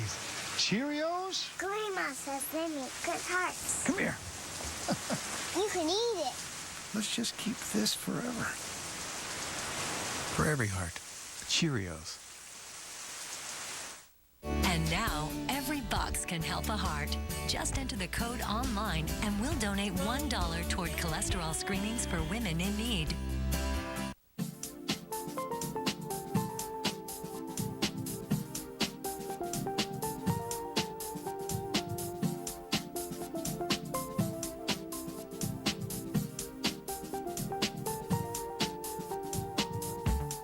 And everywhere I go, there's always something to remind me of another place and time.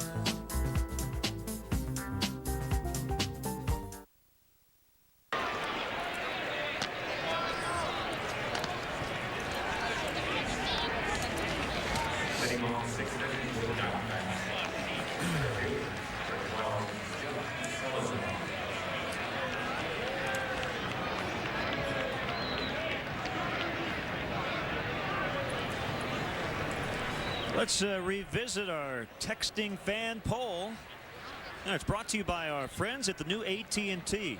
Prediction on the Cubs MVP, and Derek Lee at this point with a slight edge over Alfonso Soriano. And we will have another poll question for you tomorrow from Surprise.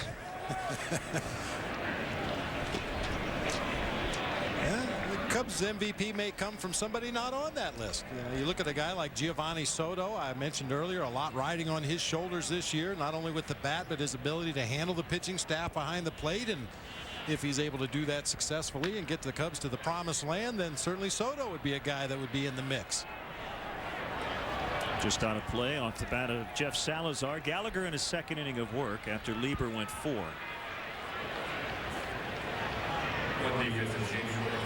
I prefer to have about 20 most valuable players. That would be good. Well, this is a team that should not have to rely on one guy carrying it. You have a lot of guys who could carry the ball club for 10-day stretches at a time, including that guy, Derek Lee. Gold glove play from a Gold Glover.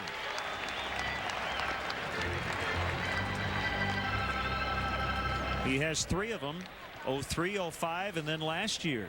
Boy, and I can't tell you what this does to a pitching staff. When you look behind you and see Derek Lee and Aramis Ramirez at the corners diving, making all the plays, it gives you the confidence to execute the pitches, keep them in the strike zone, force the opposing team to put that ball in play and let your defense work behind you. Nice job. Bonifacio is 0 for 2. One change for the Cubs defensively. Aramis Ramirez done for the day, and Josh Lansford is now playing third base. 6th round pick in 2006. The son of Carney Lansford, former major leaguer, and the current hitting coach of the San Francisco Giants. I was a big fan of Carney Lansford in his playing days. Those Bash Brothers Oakland A's team. Seems like the guys that hit the home runs got all the credit, but a guy like Carney Lansford, Terry Steinbach behind the plate, they did the dirty work. And Bonifacio gets down that line quickly, and Cedeno just threw him out. Barely. Another good play by Derek Lee. No surprise there. Soft hands over there at the bag at first base. Able to make even a bad throw into a routine out at first base.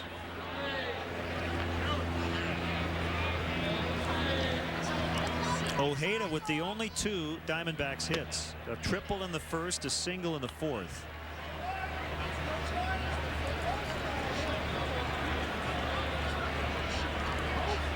Augie filled in for the injured Orlando Hudson at second base late last year and into the postseason.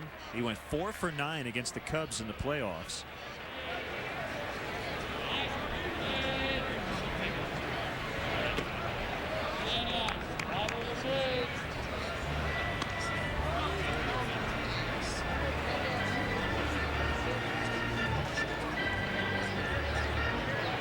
Now the other thing about spring training, 2 things that are kind of interesting. High in the air. You have players jogging the warning track during the game after they're done, and the manager and the coaching staff, they sit outside the dugout. Nice job by Sean Gallagher. 2 innings, only 1 walk, no hits. Still 4-0 Cubs. Chicago Cubs baseball is brought to you by Pepsi. Every sip gets you closer.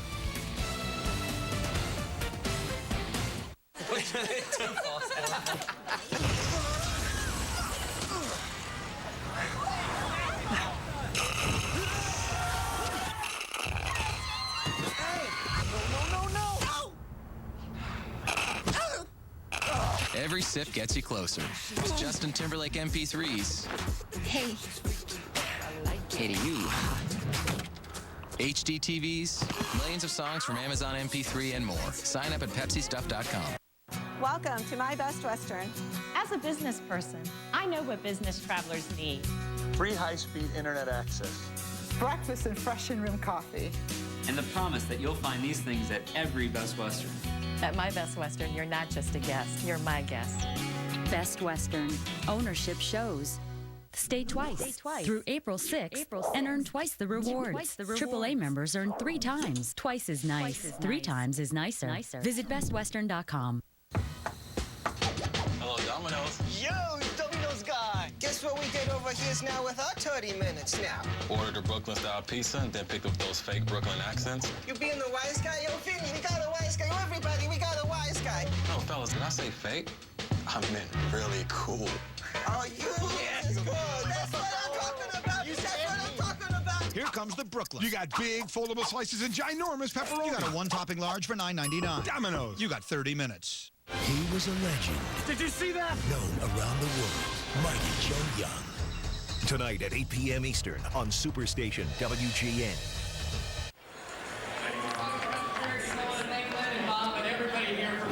Time now to have a ball with our friends at the Illinois Lottery. The Lennon Bob Bash 2 at the House of Blues. Thanks to our friends from Bud Light, who raised $21,000 for Cubs charities just before the Cubs convention. All right. We got Bob to sing. I hit the post. Yeah, 2 words. 2 words. That was a lot of fun. A lot of fun. Now you nailed it.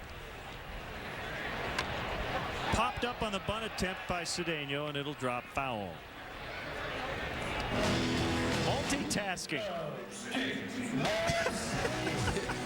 Once was plenty. Yeah, representing the UNLV Hustlin' Rebels there at the Bash last year. The Rebels are playing the University of San Francisco today in Vegas. Good luck to the Rebels. They tee it up in about 15 minutes, as a matter of fact. Thanks to our friends from Stahl. Great power pop trio from Milwaukee.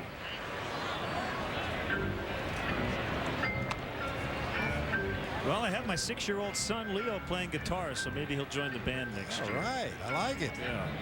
Yusmeiro Petit now working for the Diamondbacks. Wilkin Castillo's behind the plate.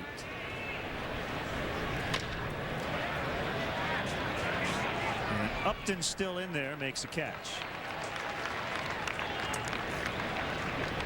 So a 1-up, 1-down. Felix PA with a 2-run single to get the Cubs going in the second.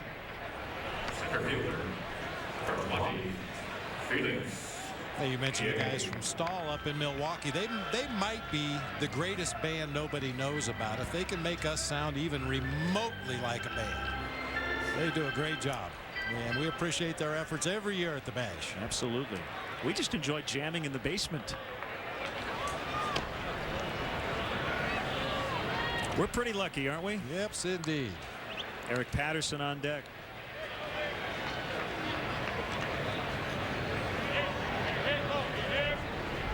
Petit with a 1-0 pitch. Hit hard, just foul.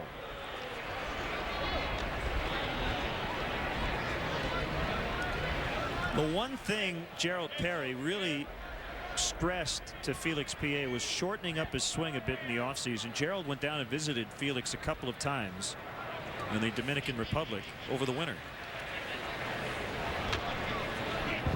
And they're not asking him to hit 300.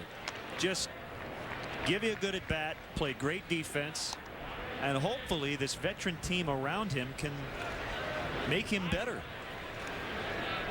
But really the only thing he needs to do is just be a little bit more patient and, as you said, make some better contact. Those are not easy things to do, but if he can do them, he'll become the player that a lot of people thought he could be. Well, that's the difference in being a perennial prospect, a guy with all the tools in the world, but the flip side of the coin is figuring out how to use those tools in an effective manner to help your team win ball games. And in order for PA to help this ball club win games, he's going to need to play stellar defense in the outfield. He's going to need to find ways to get on base, whether it be via the base on balls, bunt a few more times, hit the ball on the ground, take advantage of his speed. The Cubs defensively in the outfield might be as good as they've been in a long time. PA an above average defender in center. Same for Fukudome in right. The one issue Soriano's working on, and he admits it, he's had trouble going back toward the wall on fly balls, but he's worked a lot with the outfield coach and the Cubs third base coach Mike Quaddy on that.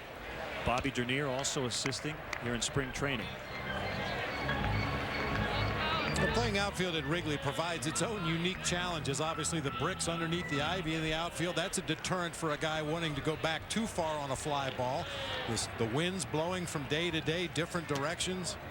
Yeah, a lot to deal with, but being the good athlete that Soriano is, and apparently a quick learner, I think this season we'll see some improved defensive play in left field. Not that he was bad last year, but I think he's just going to continue to get more comfortable. 41 outfield assists over the last 2 years, by far the most in the majors. At 19 last year, tied for first in the majors, and most by a Cubs outfielder since Hank Sauer had 19 in 1951. So PA draws the walk and he's on the move. Eric Patterson hits a ground ball to second base and is thrown out.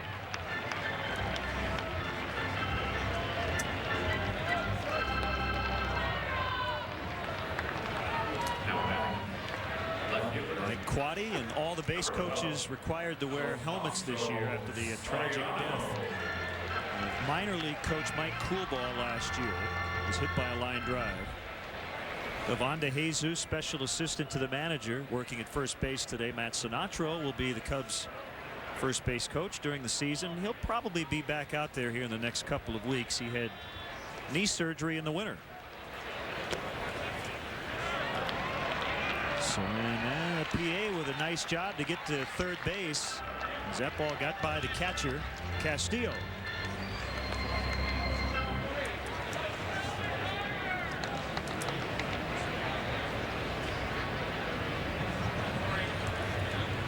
Nobody has more fun than Matt Sinatro at the ballpark. Looks like the Maytag repairman right there, though. Everybody evacuated the coach's seats. He's left alone. Big swing and a miss.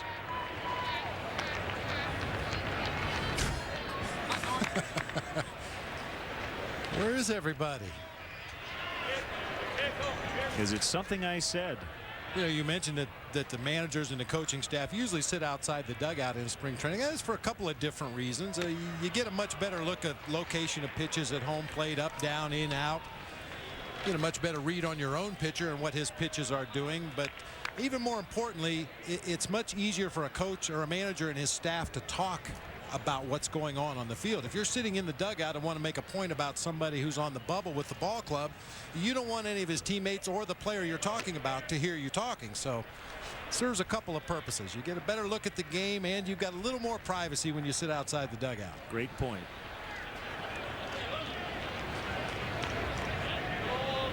Plus you can get on the umpires better from right there. Fouled back beyond the screen. I mean, if you so choose to get on the umpires, it's a much easier vantage point to have them hear what you have to say. It's not something you would ever do. No.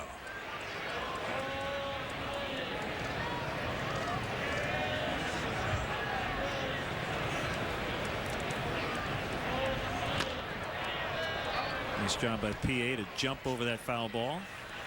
2 balls, 2 strikes on Soriano.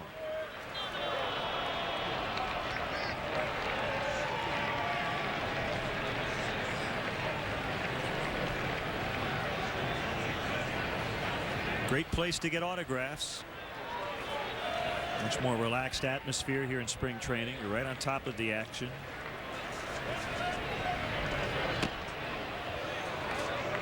Good eye by Alfonso, 3-2. And also the players have a little more time in spring training. During the regular season, your time is very much mapped out leading up to a ball game every day. You have a certain amount of time that you spend in the batting cage, a certain amount of time you spend on your defensive drills on the field. Spring training, you've got a lot of downtime between activities. Soriano strikes out to end the inning. We'll go to the 7th. The Cubs lead 4-0.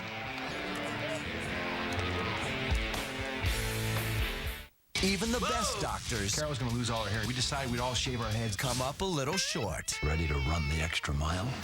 Next Scrubs. Tonight at 11 Eastern.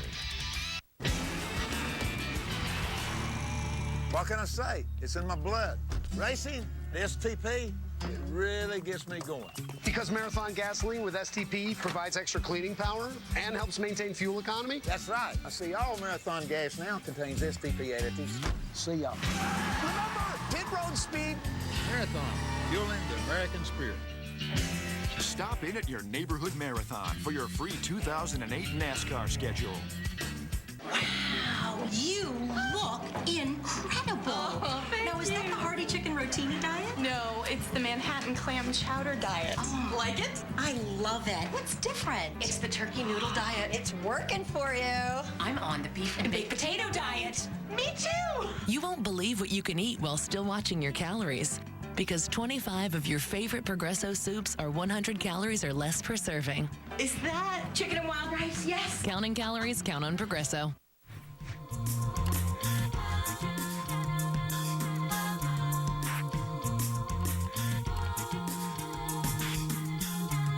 Just think about it. Get it?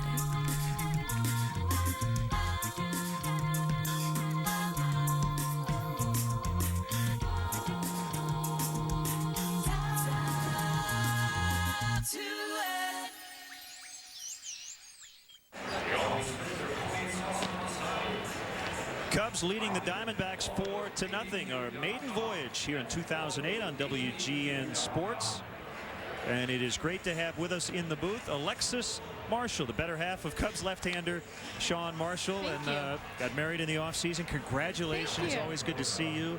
And the Cubs wives will be hosting the 11th annual food drive to benefit Paz de Cristo coming up on Friday, March 14th. That's right, and we're looking forward to another really successful food drive. Last year, a ton of fans came out, and it's also the opportunity to win some fun stuff from the Cubs. If you donate 10 canned food items, then you get to reach into a bag and grab a signed baseball. So it's not bad. Bob, she doesn't even have to look at the script because she does television. Well, we ad-lib a lot on our show. So do we. So for more information, you see the number 480-668-0600. And we will get the numbers on your husband here in a second. Okay. Over against Oakland and Phoenix. Bob Howery now working for the Cubs here. Split squad day. Cubs leading 4-0, and it's now 4-4.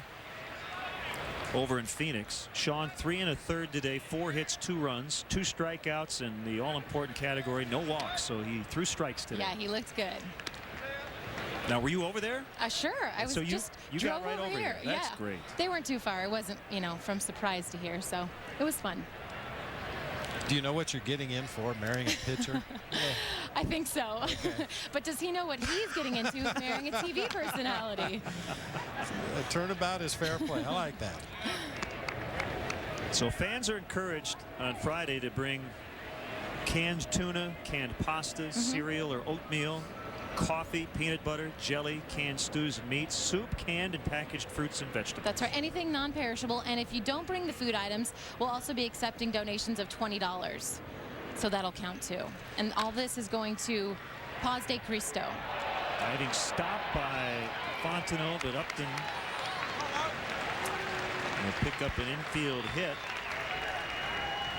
Yeah, Alexis, I know that the Cubs' wives have been very busy, not only here in spring training in Mesa, but throughout the regular season when we get back to Chicago. What kind of things do you have going this year? Well, we don't have any dates set just yet, but there's always something going on, and we'll, of course, keep you informed. All the money going to, of course, Cubs Care and other charities. Mark Reynolds with his 3rd at bat. Only the 3rd hit for the Diamondbacks.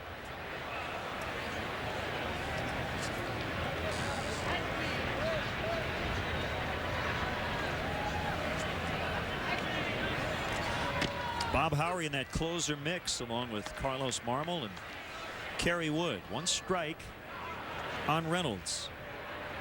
Len, we heard Lou talk about it earlier, and I tend to agree with Lou. Bob Howery was so good at his job last year, pitching in sometimes the 7th, usually the 8th inning.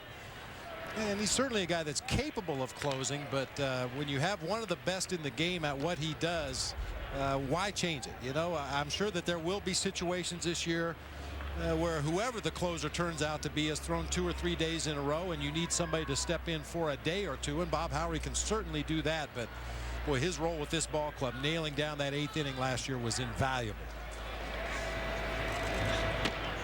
Little bit low.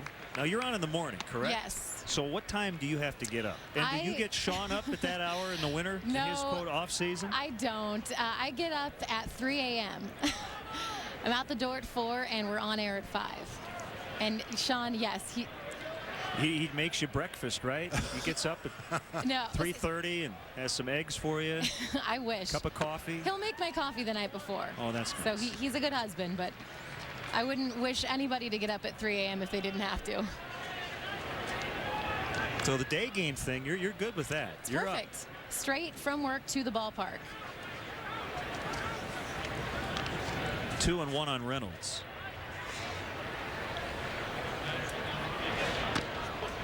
A little bit outside, and it's now 3-1. So again, coming up, the Cubs wives hosting the 11th annual food drive, with the proceeds benefiting Paz de Cristo this Friday, March 14th, here at Hohokam Park in Mesa. So if you're coming down, come on over early. 10:30 at Gate D. And for more information, 480. As that pushes Reynolds off the plate. 480-668-0500. Alexis, we always appreciate the time. Thanks for driving over. Thanks for having me. It was fun. You got to talk to Lou. You're probably the only person who's going to see both teams today. Give him a scouting report on the game. You can give him my number. Sure. I'd be glad to talk to Lou. Thanks so much for the time, Thank Alexis. you. Take care. Thank you, Bob. Thanks. So 2 on.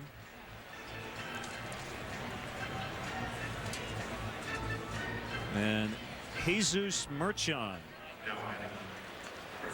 is now at the plate. That's what I thought.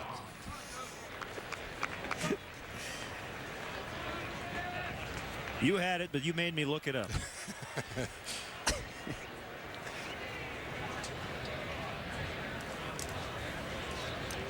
So Bob Howery in a jam here in the 7th. Only pitcher really to be in much of a jam. The Diamondbacks had a runner at third with 1 out in the first, but got out of it on a 4-2 double play as Ojeda was thrown out trying to tag on a pop out to second.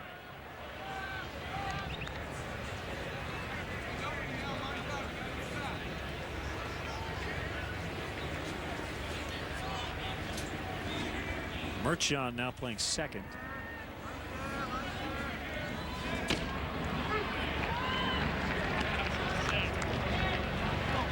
All right, Bob Howery just picking right up where he left off last season, pounding away at that outside corner at the knees. There really is very little surprise to Bob Howery. You know exactly what he's going to try to do to you, but he has been able to so consistently execute that pitch over the course of his career. There's really not much you can do about it as a hitter.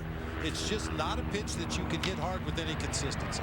Ground ball. Lansford will get one at second. Fontenot the relay. They turn two. 5-4-3 on the double play. And that's what happens when you try to pull that pitch. You end up hitting an easy ground ball to the left side.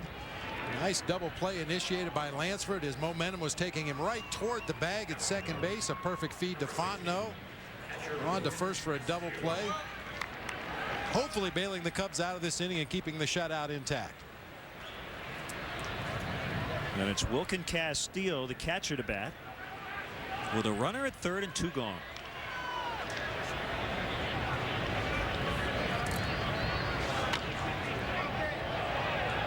You know, you can say that these innings, these at-bats don't matter. But here's the other thing to think about. For younger players, position players and pitchers, this is really the only opportunity for the big league staff to see these guys.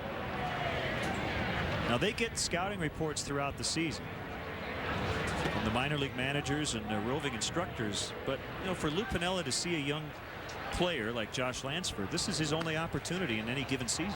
And it makes a big difference after you've seen a player, you've watched him play the game, you've got a real good idea of what he's all about physically, what's he capable of doing. Then when you get those stat reports during the course of the season from the various minor league affiliates, it makes it much easier to put a face with those numbers. And Howery gets out of it. Whitfield hitting a walk to start the inning, but the double play ball, the ground out, and stretch time from Mesa. 4-0 Cubs.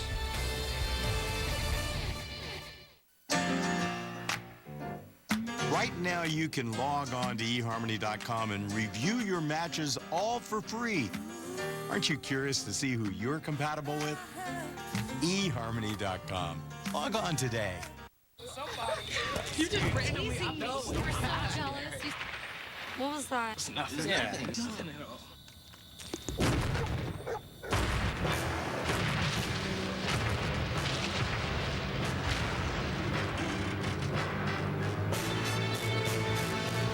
Every sip gets you closer to clothing, vacations, millions of songs from Amazon MP3 and more. Sign up at PepsiStuff.com. Goodbye, Mr. Made Up of Different Stuff guy. Digital TV has better picture, better sound, more channels. But in 2009, when broadcast TV goes all digital, will you lose your signal? Go to dtvanswers.com or call this number to learn about TV's switch to digital. What would your parents do if there were two of you? They'd yell twice as loud. Why do I get the feeling everything I say is going in one ear and out the other? But why wonder? Watch Sister Sister. It's 2 times everything, and now it's on 5 days a week. Weekdays at 5 on Superstation WGN.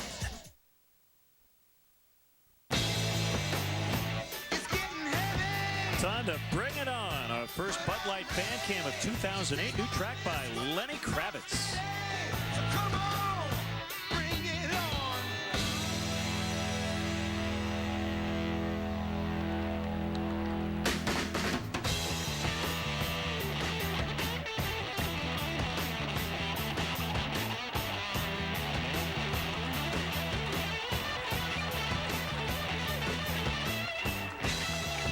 From It's Time for a Love Revolution. Bring it on by Lenny Kravitz. Today's Bud Light Fan Cam. Bud Light keeps it coming. You can play that solo. So low nobody can hear it.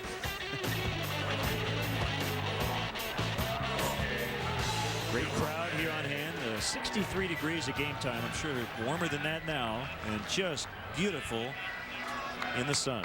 I'm not going to read it, but you can look at it. Be very careful. And rising. Fukudome at the plate for his 4th plate appearance, and he swings and misses against Petit.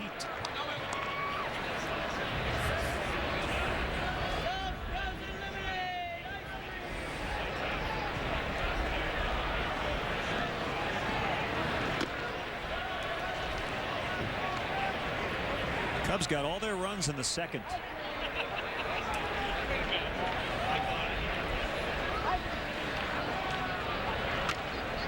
And fouled away. Let's see, Jeff Salazar has moved from center to right.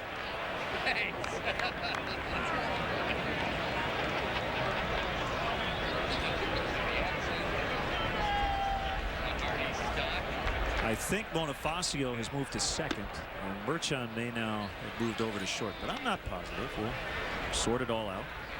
We'll let you know when we know.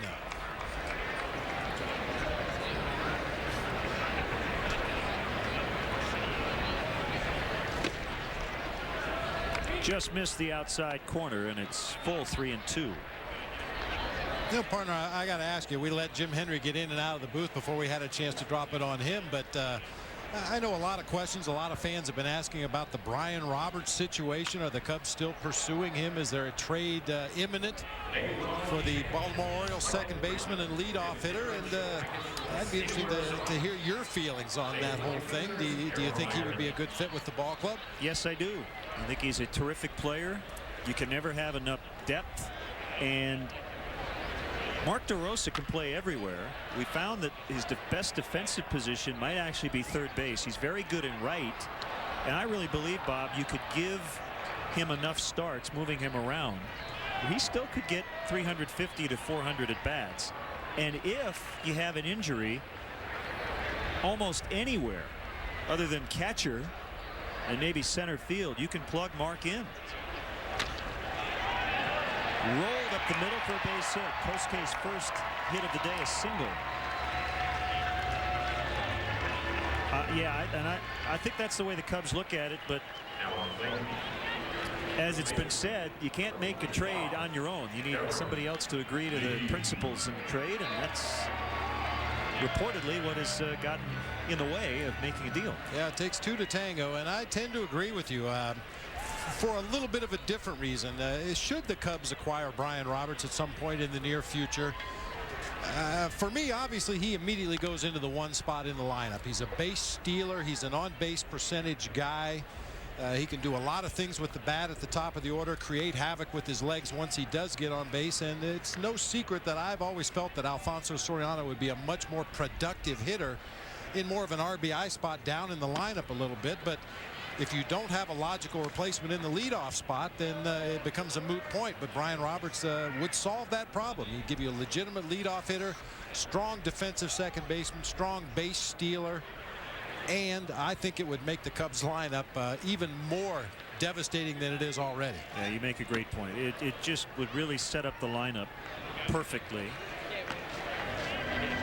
And I would ask you, I have my own opinions, but Fukudome, is he a number 2 hitter? I mean, that's what he looks like to me.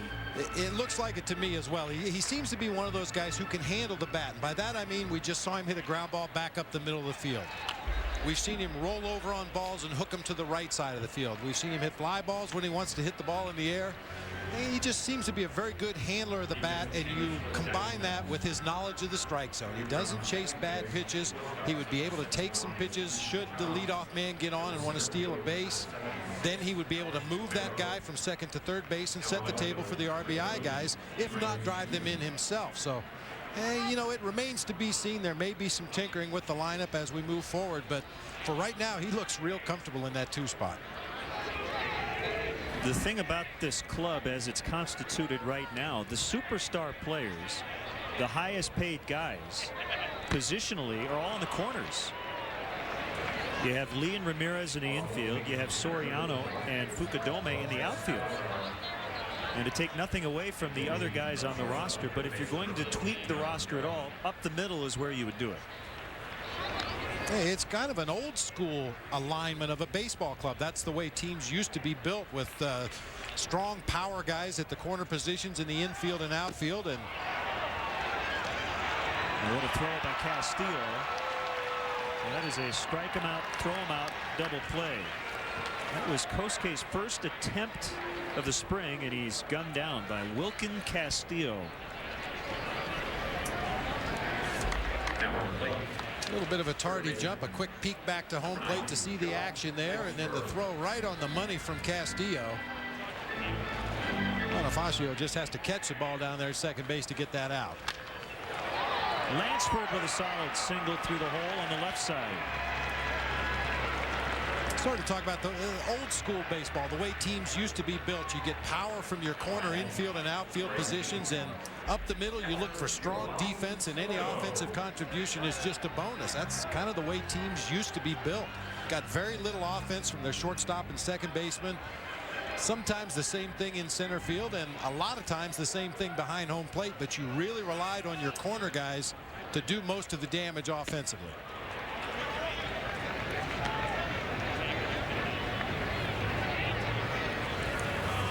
Well, what gives the Cubs the opportunity to even consider a deal for a player Brian Roberts' caliber is that they have pitching depth, and not everybody has it. 2 strikes on Soto.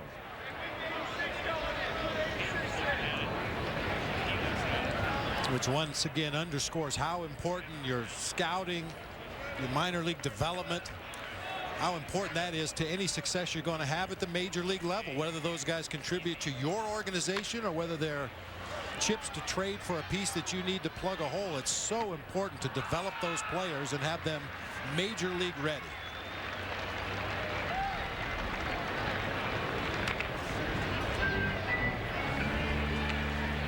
There have been reports that Matt Merton's name has been tossed around. Right now, Matt, the 4th outfielder.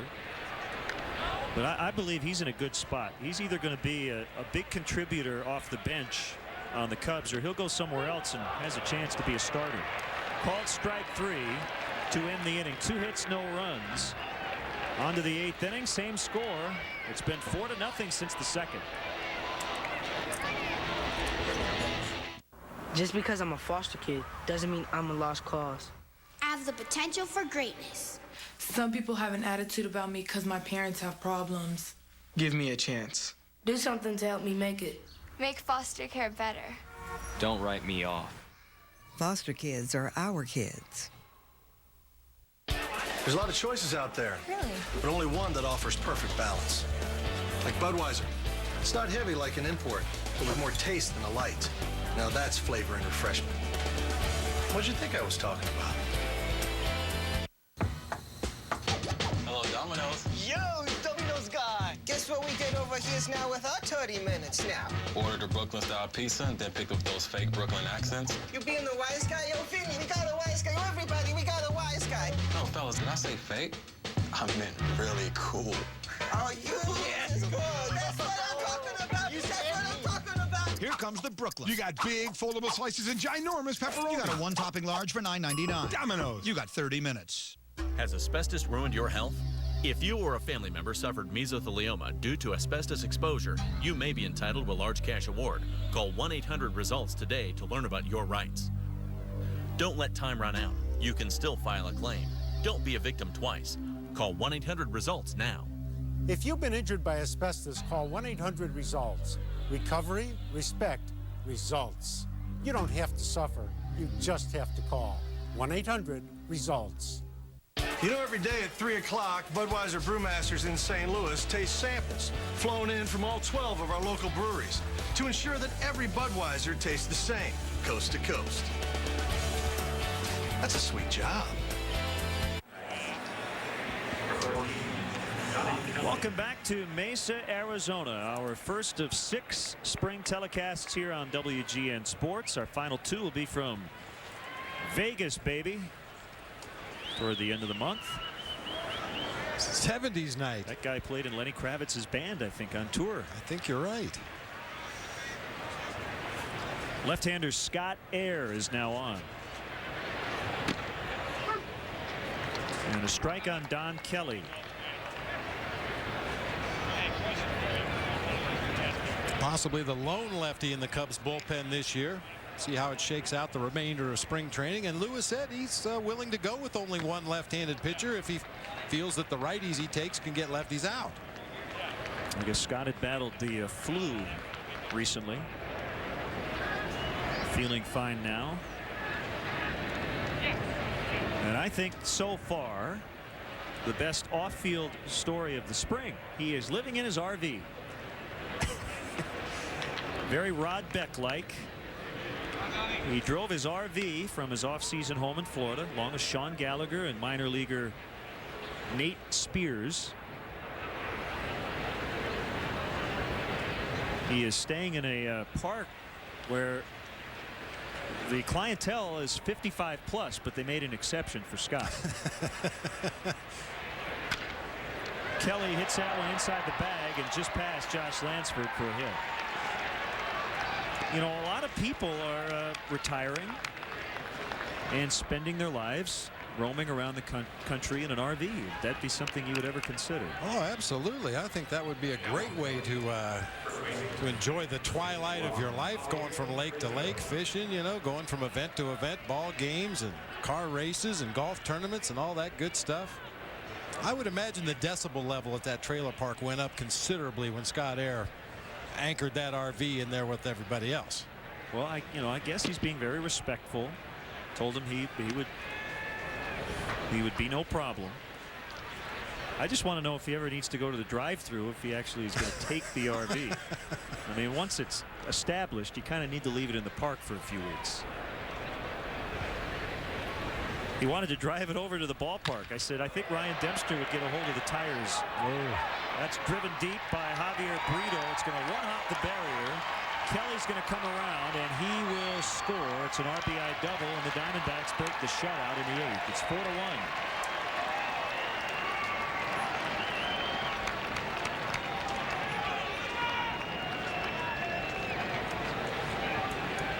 4-1. Looked like the pitch was up and out over the plate.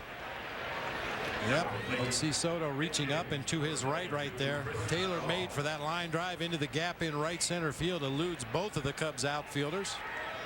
Diamondbacks finally cracked the scoreboard. Chris Rawl, number 72 at the plate, in the 9th spot. Golfed in the air to right and bobbled and caught by Ty Wright. W-R-I-G-H-T. Little bobble, but no harm, no foul. He made the catch. Well, that's actually the kind of play where you can get that runner to break from second base as soon as the ball hits the glove, and then it bounces up in the air. He continued to make the catch. The runner was not trying to tag in advance, but nice job of staying with it right there. With that short amount of time after the ball hit the glove and came out of the glove, probably seemed like an eternity.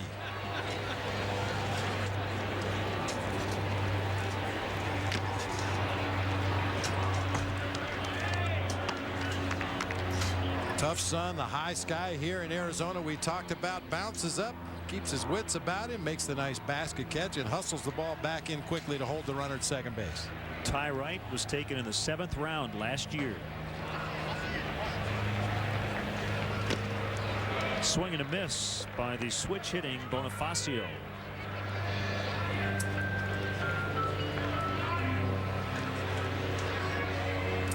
Yeah, Scott said there's no way any of his teammates could get the tires off his RV, so they're a little too big.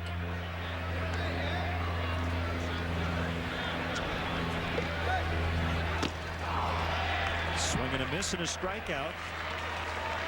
2 gone in the inning.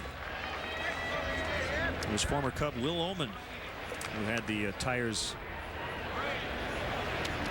of his vehicle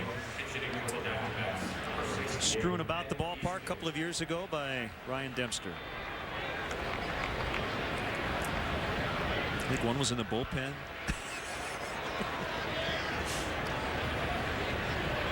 Of course, baseball fans will remember Reggie Sanders, and when he was a member of the Arizona Diamondbacks and we trained down in Tucson, Arizona, one of the rare occasions we came up here and played in the Valley and then went back to Tucson after the ball game, and he chose to drive his own car back down the freeway to Tucson and join us the next day for the ball game. Got a flat tire on the freeway, and the new custom wheels he had on his car, he did not have the key to unlock.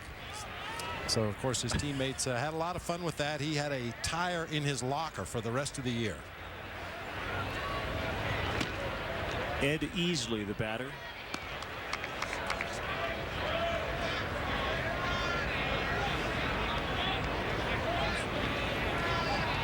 Losing a good mood. His team up 3 in the 8th. Wasn't too happy earlier in the week. Some of his young relievers struggled in the late innings. Cubs had some base running issues. Base hit to center. And Chip Hale, the third base coach, is going to hold the runner at third. First and third.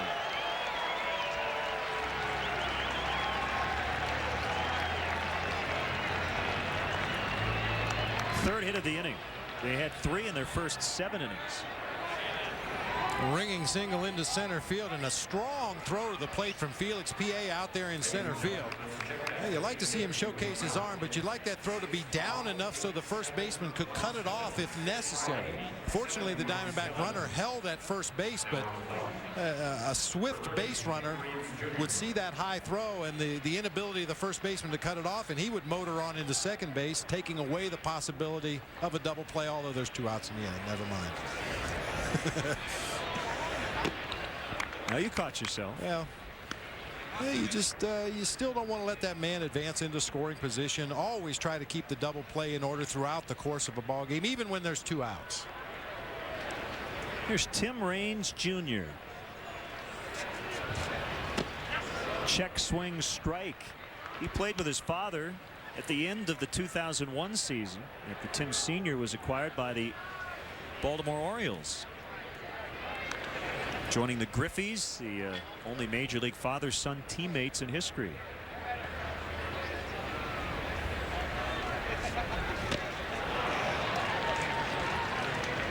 Well, I'll tell you, in his own way, during his playing days, Tim Raines was as dominating a player as there was in the game. He could hit a home run, he could steal a base, he could do anything you needed to help your team win a ball game. Just a super exciting player. I had a chance to be around Tim Raines right at the end of his career. And just a great human being and a great baseball mind. One of the great base stealers of all time. Ladies and gentlemen, today's official attendance, 12,782. Once again, today's official attendance, capacity crowd, 12,782. Space on hold. Casey McGee now catching for the Cubs.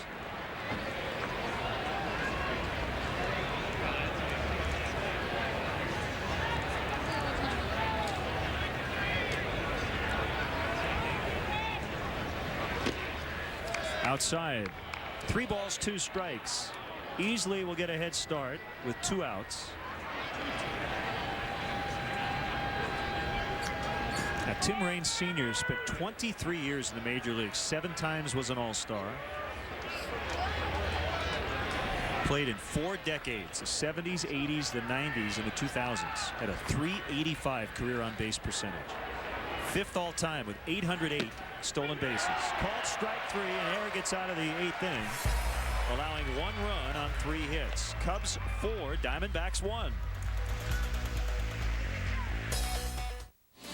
Chicago Cubs baseball is brought to you by Southwest Airlines. You're now free to be more productive. Visit southwest.com today.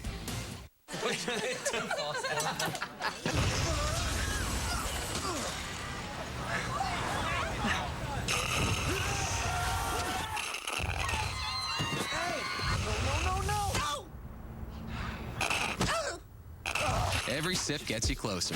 It's Justin Timberlake MP3s. Hey. Hey to you. HD TVs, millions of songs from Amazon MP3 and more. Sign up at PepsiStuff.com.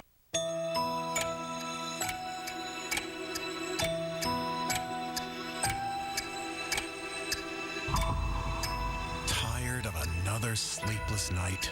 For help falling asleep and staying asleep, there's 2-layer Ambien CR. The first layer helps you fall asleep fast, but unlike other sleep aids, there's a second layer that helps you stay asleep. Until you know how Ambien CR will affect you, you shouldn't drive or operate machinery. Be sure you're able to devote 7 to 8 hours to sleep before being active again. Sleepwalking and eating or driving while not fully awake with amnesia for the event have been reported. In rare cases, sleep aids may cause severe allergic reactions, such as swelling of your tongue or throat or shortness of breath. If you experience any of these behaviors or reactions, contact your doctor immediately. Side effects may include next-day drowsiness, dizziness, and headache. It's non-narcotic and can be taken for as long as your prescriber recommends. However, like most sleep aids, it has some risk of dependency. Don't take it with alcohol. Ask your prescriber about Ambien CR for a good night's sleep from start to finish. Simon takes on Lionel Richie. I never liked your performance. If I'm being honest, that was absolutely dreadful. American Idol Rewind. Sunday at 8 Eastern. 2008 Chicago Cubs baseball on WGN Sports is brought to you by Bud Light. Endless refreshment from start to finish. Bud Light keeps it coming. Cubs lead the Diamondbacks 4-1. As the Cubs are seeking their first winning streak of the spring. They have not yet won 2 in a row.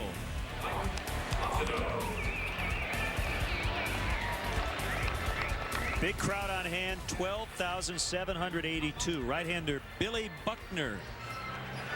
Not to be confused with the former Cub.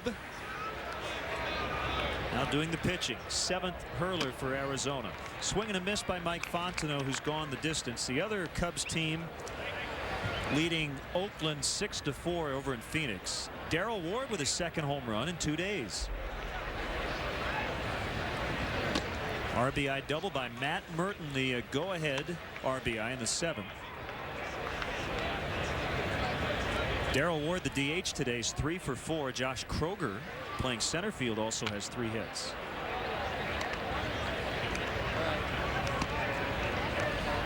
Well, Darrell Ward once again is going to be a very important member of the Chicago Cubs ball club. He gives them some left-handed thump off the bench, one of the premier pinch hitters in the game. Figures to get some defensive assignments at first base, possibly in right field. But his main value is swinging that bat off the bench. Alex Romero with a catch in center. Shortstop Ronnie Cedeno. And Len, we touched earlier on the battle for a backup infielder slot. Ronnie Cedeno certainly deep in the mix, as is Mike Fontenot. But a guy we didn't mention, Alex Cintrone, who came over from the Chicago White Sox, was a player for me with the Arizona Diamondbacks, a veteran guy, switch hitter, can play any position on the infield. And he's another guy that the Cubs brass are giving a serious look to this spring training, with the idea of being a multifaceted backup player. Yeah, can play all the infield spots. Switch hitter.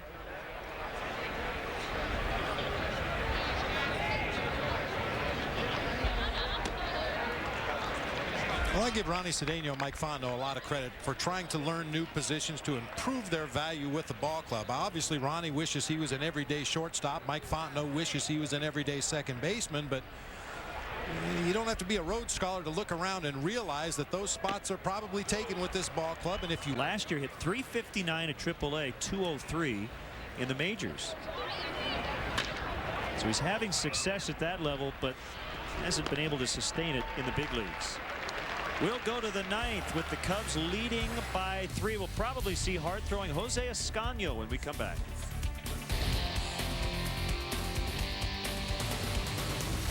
For the doctors of Sacred Heart, no procedure is routine. That's just wrong. But every routine... She took your heart and just... Aren't you supposed to save those? ...is a major production. Scrubs. Oh, yeah! Tonight at 11 p.m. on Superstation WGN.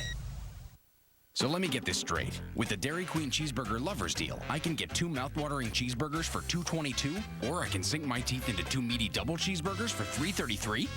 They're both such great deals. I mean, which one should I get? The singles? Doubles? Singles? What are you doing? What are you doing? Prepare to be torn. The Cheeseburger Lovers Deal at DQ. 2 cheeseburgers for $2.22, or 2 double cheeseburgers for $3.33. Do them.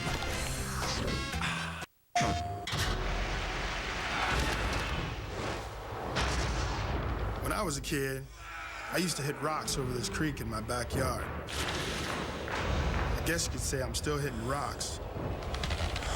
But now, it's out of other people's yards.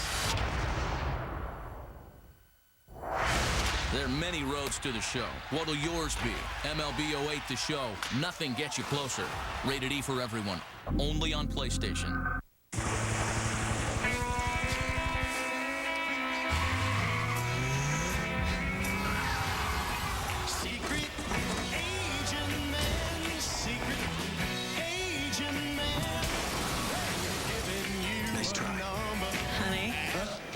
you doing? Chase called. Somebody was trying to use our card, but I took care of it. Chase fraud alerts you can act on instantly. Protection matters. Chase what matters.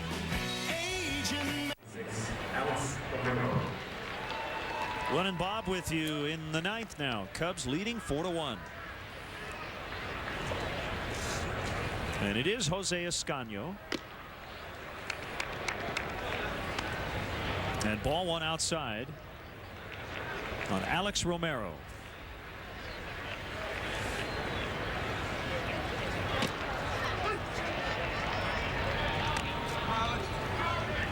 Last season with the Atlanta Braves. That just gets over Andres Blanco's reach. And Romero's on with a leadoff hit. Escaño was acquired from Atlanta in early December for Will Oman and infielder Omar Infante.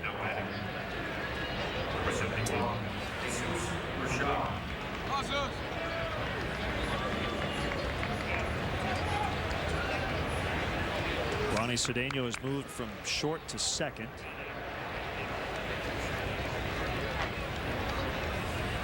And Jesus Merchan takes ball one.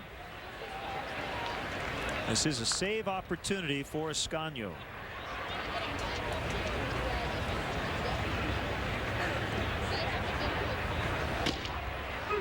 Merchan looking all the way, 1-1.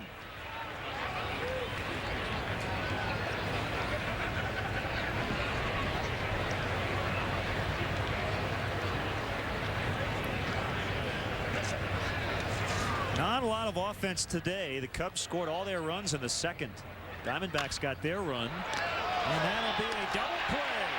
A line out to Cedeno, gets it to Hoffpower, and they double off Romero at first. 2 outs. Well, the Diamondbacks got their run in the 8th, but that's been it so far. And the Cubs are 1 out away. Just like you draw it up. Line drive double play. Ball hit to Cedeno at second base. The runner at first couldn't react quickly enough. Turns it into an easy double play. Good quick exchange there by Ryan to get the ball out of his glove into his throwing hand in enough time to get the throw over for the out at first base. Swing and a miss by Castillo.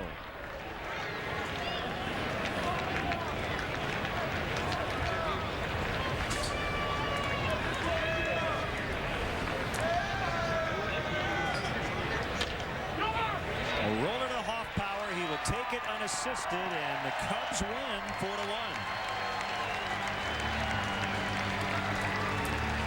Not a lot of the games here, Bob, in Arizona are pretty to watch. But this one was. Pitching defense and just enough offense to get it done today. No errors on either side of the ball. Well pitched game, starting with John Lieber. Big tip of the cap to John Lieber for the way he went out and did his business for 4 innings today. And then a succession of relievers came in and put the zeros on the board that they needed to bring home a Cubs victory. So Lieber in his 2nd outing of the spring looked very good. 4 shutout frames. And then Gallagher, Howry, Air, and Escaño did nice work out of the bullpen. More to come from Arizona. The Cubs beat the Diamondbacks 4-1.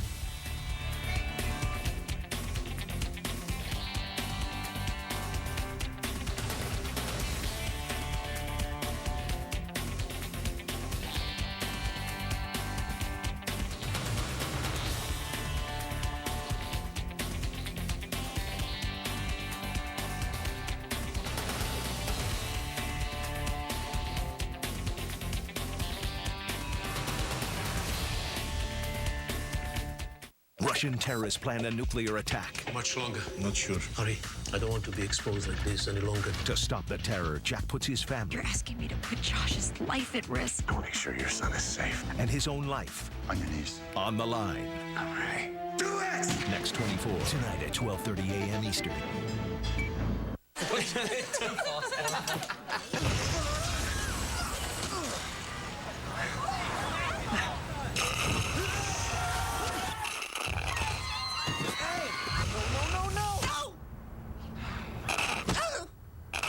Every sip gets you closer. It's Justin Timberlake MP3s. Hey. Hey to you. HD TVs, millions of songs from Amazon MP3 and more. Sign up at PepsiStuff.com. So, any questions on the menu? I'm kind of in the mood for something different. Oh, me too. I think I can help you there. Try new Asiago steak, perfectly grilled and topped with flavorful Asiago cheese. Or new Fontina chicken, herb marinated chicken with Fontina cheese, both with 5 cheese tortelloni and our homemade Alfredo. 2 great new dishes only at Olive Garden, each with endless salad and breadsticks. Well, what'd you think of our new dish? It was exactly what I was in the mood for. Olive Garden, when you're here, you're family. This is great. Cheerios? Grandma says they make good hearts. Come here. You can eat it. Let's just keep this forever. For every heart, Cheerios. And now, every box can help a heart. Just enter the code online and we'll donate $1 toward cholesterol screenings for women in need. 4 runs on 8 hits for the Cubs today, and well-played defense. More on that in a second. The Diamondbacks with a run on 7 hits, no errors for them. The Cubs with a chance to get that split squad sweep. They lead Oakland 6-5 over in Phoenix. Our Bud plays of the game. We're going to concentrate on defense today. How about some leather? We like the leather in spring training, and it was scattered all over the field today. Great play by Mike Fontenot, backing up into shallow right field. The strong throw to the plate to complete the double play and keep the Diamondbacks off the board at the time. The double play ball here. Nice play by Cedeno, rather, and the scoop by Derek Lee. And the 5-4-3 around the horn started by Josh Lansford. Good turn by Mike Fontenot. And as Bob said, just how you draw it up. That line out, double him off first base, and that helped out Jose Escanio, who got the save today for the Cubs. So 4-1 the final. The Cubs improved to 4-6 in the spring. We'll have more in a moment.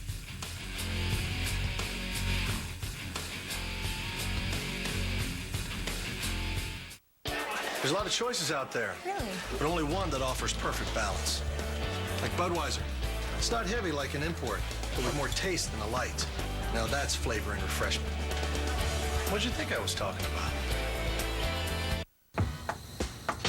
Hello, Domino's. Yo, Domino's guy. Guess what we did over here's now with our 30 minutes now. Ordered a Brooklyn-style pizza and then picked up those fake Brooklyn accents. You being the wise guy? Yo, Vinny, we got a wise guy. Yo, everybody, we got a wise guy. No, fellas, did I say fake? I meant really cool. Oh, you yes, good. That's what I'm talking about. That's what I'm talking about. Here comes the Brooklyn. You got big, foldable slices and ginormous pepperoni. You got a one-topping large for $9.99. Domino's. You got 30 minutes. What can I say? It's in my blood. Racing, the STP, it really gets me going. Because marathon gasoline with STP provides extra cleaning power and helps maintain fuel economy? That's right. I see all marathon gas now contains STP additives. See y'all. Remember, pit road speed. Marathon, fueling the American spirit. Stop in at your neighborhood marathon for your free 2008 NASCAR schedule.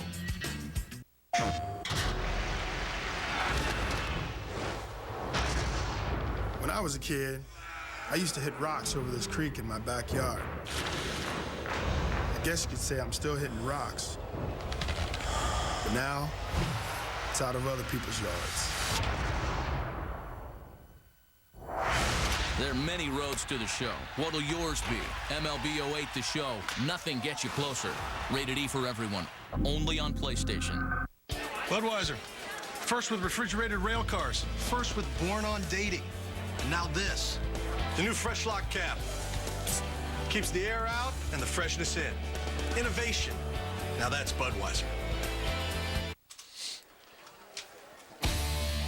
Our next spring training broadcast of Cubs baseball here on WGN Sports will be tomorrow afternoon. We'll be in Surprise, Arizona. Cubs will hit the road to play the Kansas City Royals. Our broadcast time, 3 o'clock Central Time. Once again, the final score today. It took just 2 hours and 31 minutes. The Cubs 4 The Diamondbacks won. So now for Bob Brenly and our entire WGN sports crew, this is Len Casper. We're not saying goodbye just yet. 10th inning show is right around the corner. We'll be back in a moment. Chicago Cubs baseball, brought to you by Budweiser. Reach for the perfect balance of flavor and refreshment. Budweiser, the great American lager. The Illinois Lottery. Play the Illinois Lottery. Have a ball. Comcast. Catch more Cubs games in HD on Comcast Digital Cable. Call 1-888-4BEST-TV today. By Pepsi. Every sip gets you closer. And by Southwest Airlines. You're now free to be more productive. Visit southwest.com today.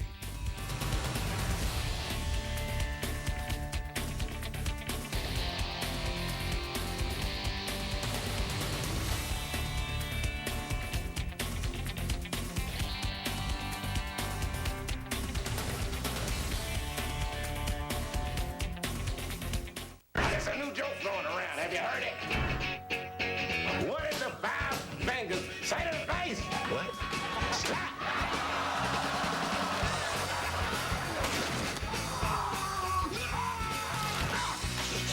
Cheers to Bogart!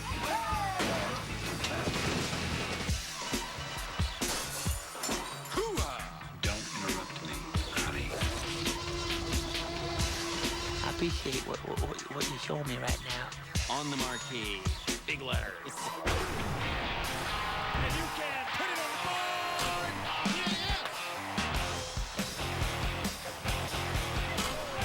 Bring it up. It gets out. A home run. Well, I want to feel that hand with somebody.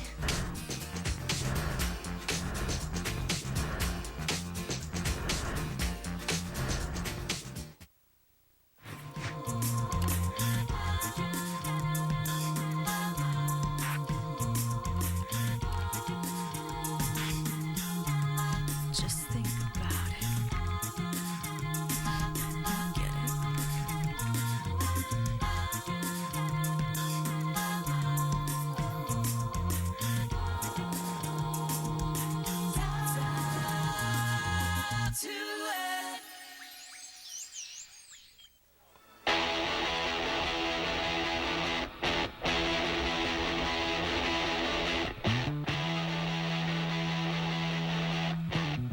Welcome back to Mesa, where the Cubs beat the Arizona Diamondbacks 4-1. So for the first time in Cactus League play, the Cubs have won 2 in a row. And it usually comes back to the pitching.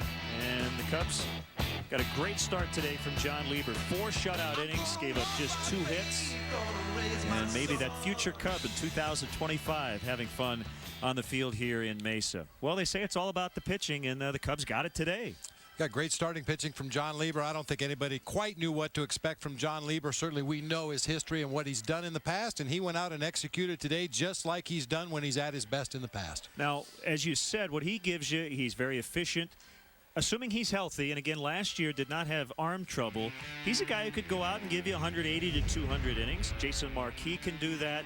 The Cubs have a lot of options at the bottom of their rotation, and it's been a while since that's been the case. And the thing you like about John Lieber is the fact that he does pitch to contact. He usually keeps his pitch count down, which allows him to work deeper in the ball game when things are going well. And as we know, an overtaxed bullpen can be the downfall of any ball club, especially early in the season. So if John Lieber is healthy and is able to take the ball every 5th day, work deep in the ball game, give that bullpen a little bit of a day off, that would be a huge bonus for the Cubs. You talk about strikeouts to walk ratio, walks per 9 innings. I mean, he's in that Greg Maddux, David Wells category. Yeah, about 4-1 over the course of his career. He just doesn't hurt himself. He's going to force the other team to do something with the bat if you're going to get runners on base. He's not going to give you very many free passes, and I think that's the reason John Lieber keeps showing up in spring training every year. We'll talk more about the offense. Put together a nice 4-run second inning, and that's all the Cubs needed in a 4-1 win over Arizona.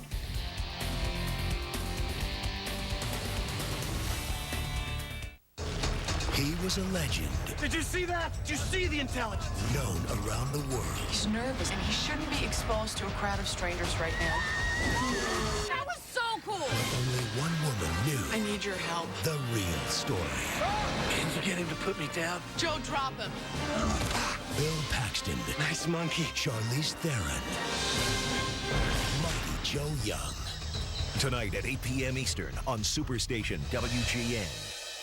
Share an intimate moment with a doctor. Scrubs. They're overworked. Dr. Reed? I'm not sucking my thumb. Underappreciated.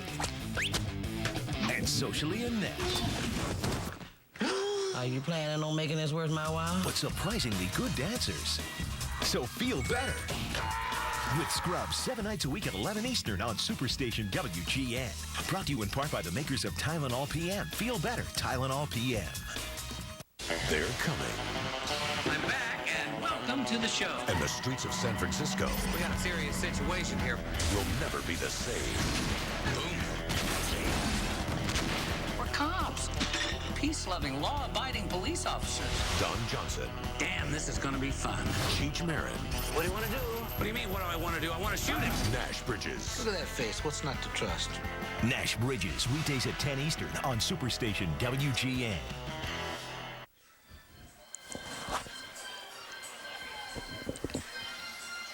The kids running around the bases. You see Dave Dunn, who does a great job here. The Ho-Ho Coms, always great to be in Mesa.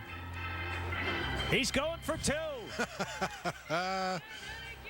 Is he going to try for 3? I think he's going for an inside the Parker myself. There's no third base coach, so there's nobody to hold him up. Oh, he's starting to run out of gas a little bit. On his way. Will he slide? No, I think he's just going to jump on home plate like Aramis did on June 29th. There you go. All right. All right. Nicely done. Well, Felix PA, one of the big questions, I guess, is he going to grab that center field spot? And so far in the spring, he has done that. Came up with a big hit in the second today. Yeah, big hit to put the Cubs on the board in this ball game. There's no secrets about it. We know Felix PA has all the tools necessary to be a great major league ball player. He just needs to narrow that strike zone a little bit and make more consistent contact. Good to see Soriano back in the lineup after the non-displaced fracture in his right middle finger last week. Ramirez in his second straight game since returning from the right shoulder injury. Mark DeRosa hopefully will be back in the lineup on Monday. So the Cubs are starting to get their regulars back in the lineup, and the good news about the injuries is nothing that was going to keep these guys out for a long period of time. Well, and as we talked about at the time, Soriano has no problem swinging the bat, and it certainly showed today. He really let it go a couple of times. That's a great sign. All right, we're getting toward the middle of March. What sorts of things do you look for now over the next week? I will say this, Lou Piniella said before the game, the starters in that competition really get about 2 more shots at it, and by about the 23rd of the month, he'd like to have the rotation set. I think the biggest thing any manager looks for at this point in spring training is consistency. You've got a pretty good idea of what your veteran players can do. You're trying to get an idea of what your young players can do. You just want to see consistent performance on a daily basis. Always good to see you, partner. We'll be back at it tomorrow afternoon. Remember, spring forward, so you move your clocks ahead, unless, of course, you're watching from Arizona. Cubs and the Royals tomorrow, 3 o'clock Central Time. Special thanks to Pete Toma, our producer, Skip Ellison, our director, Mark Brady, our associate producer. The executive producer of WGN Sports is Bob Borwald.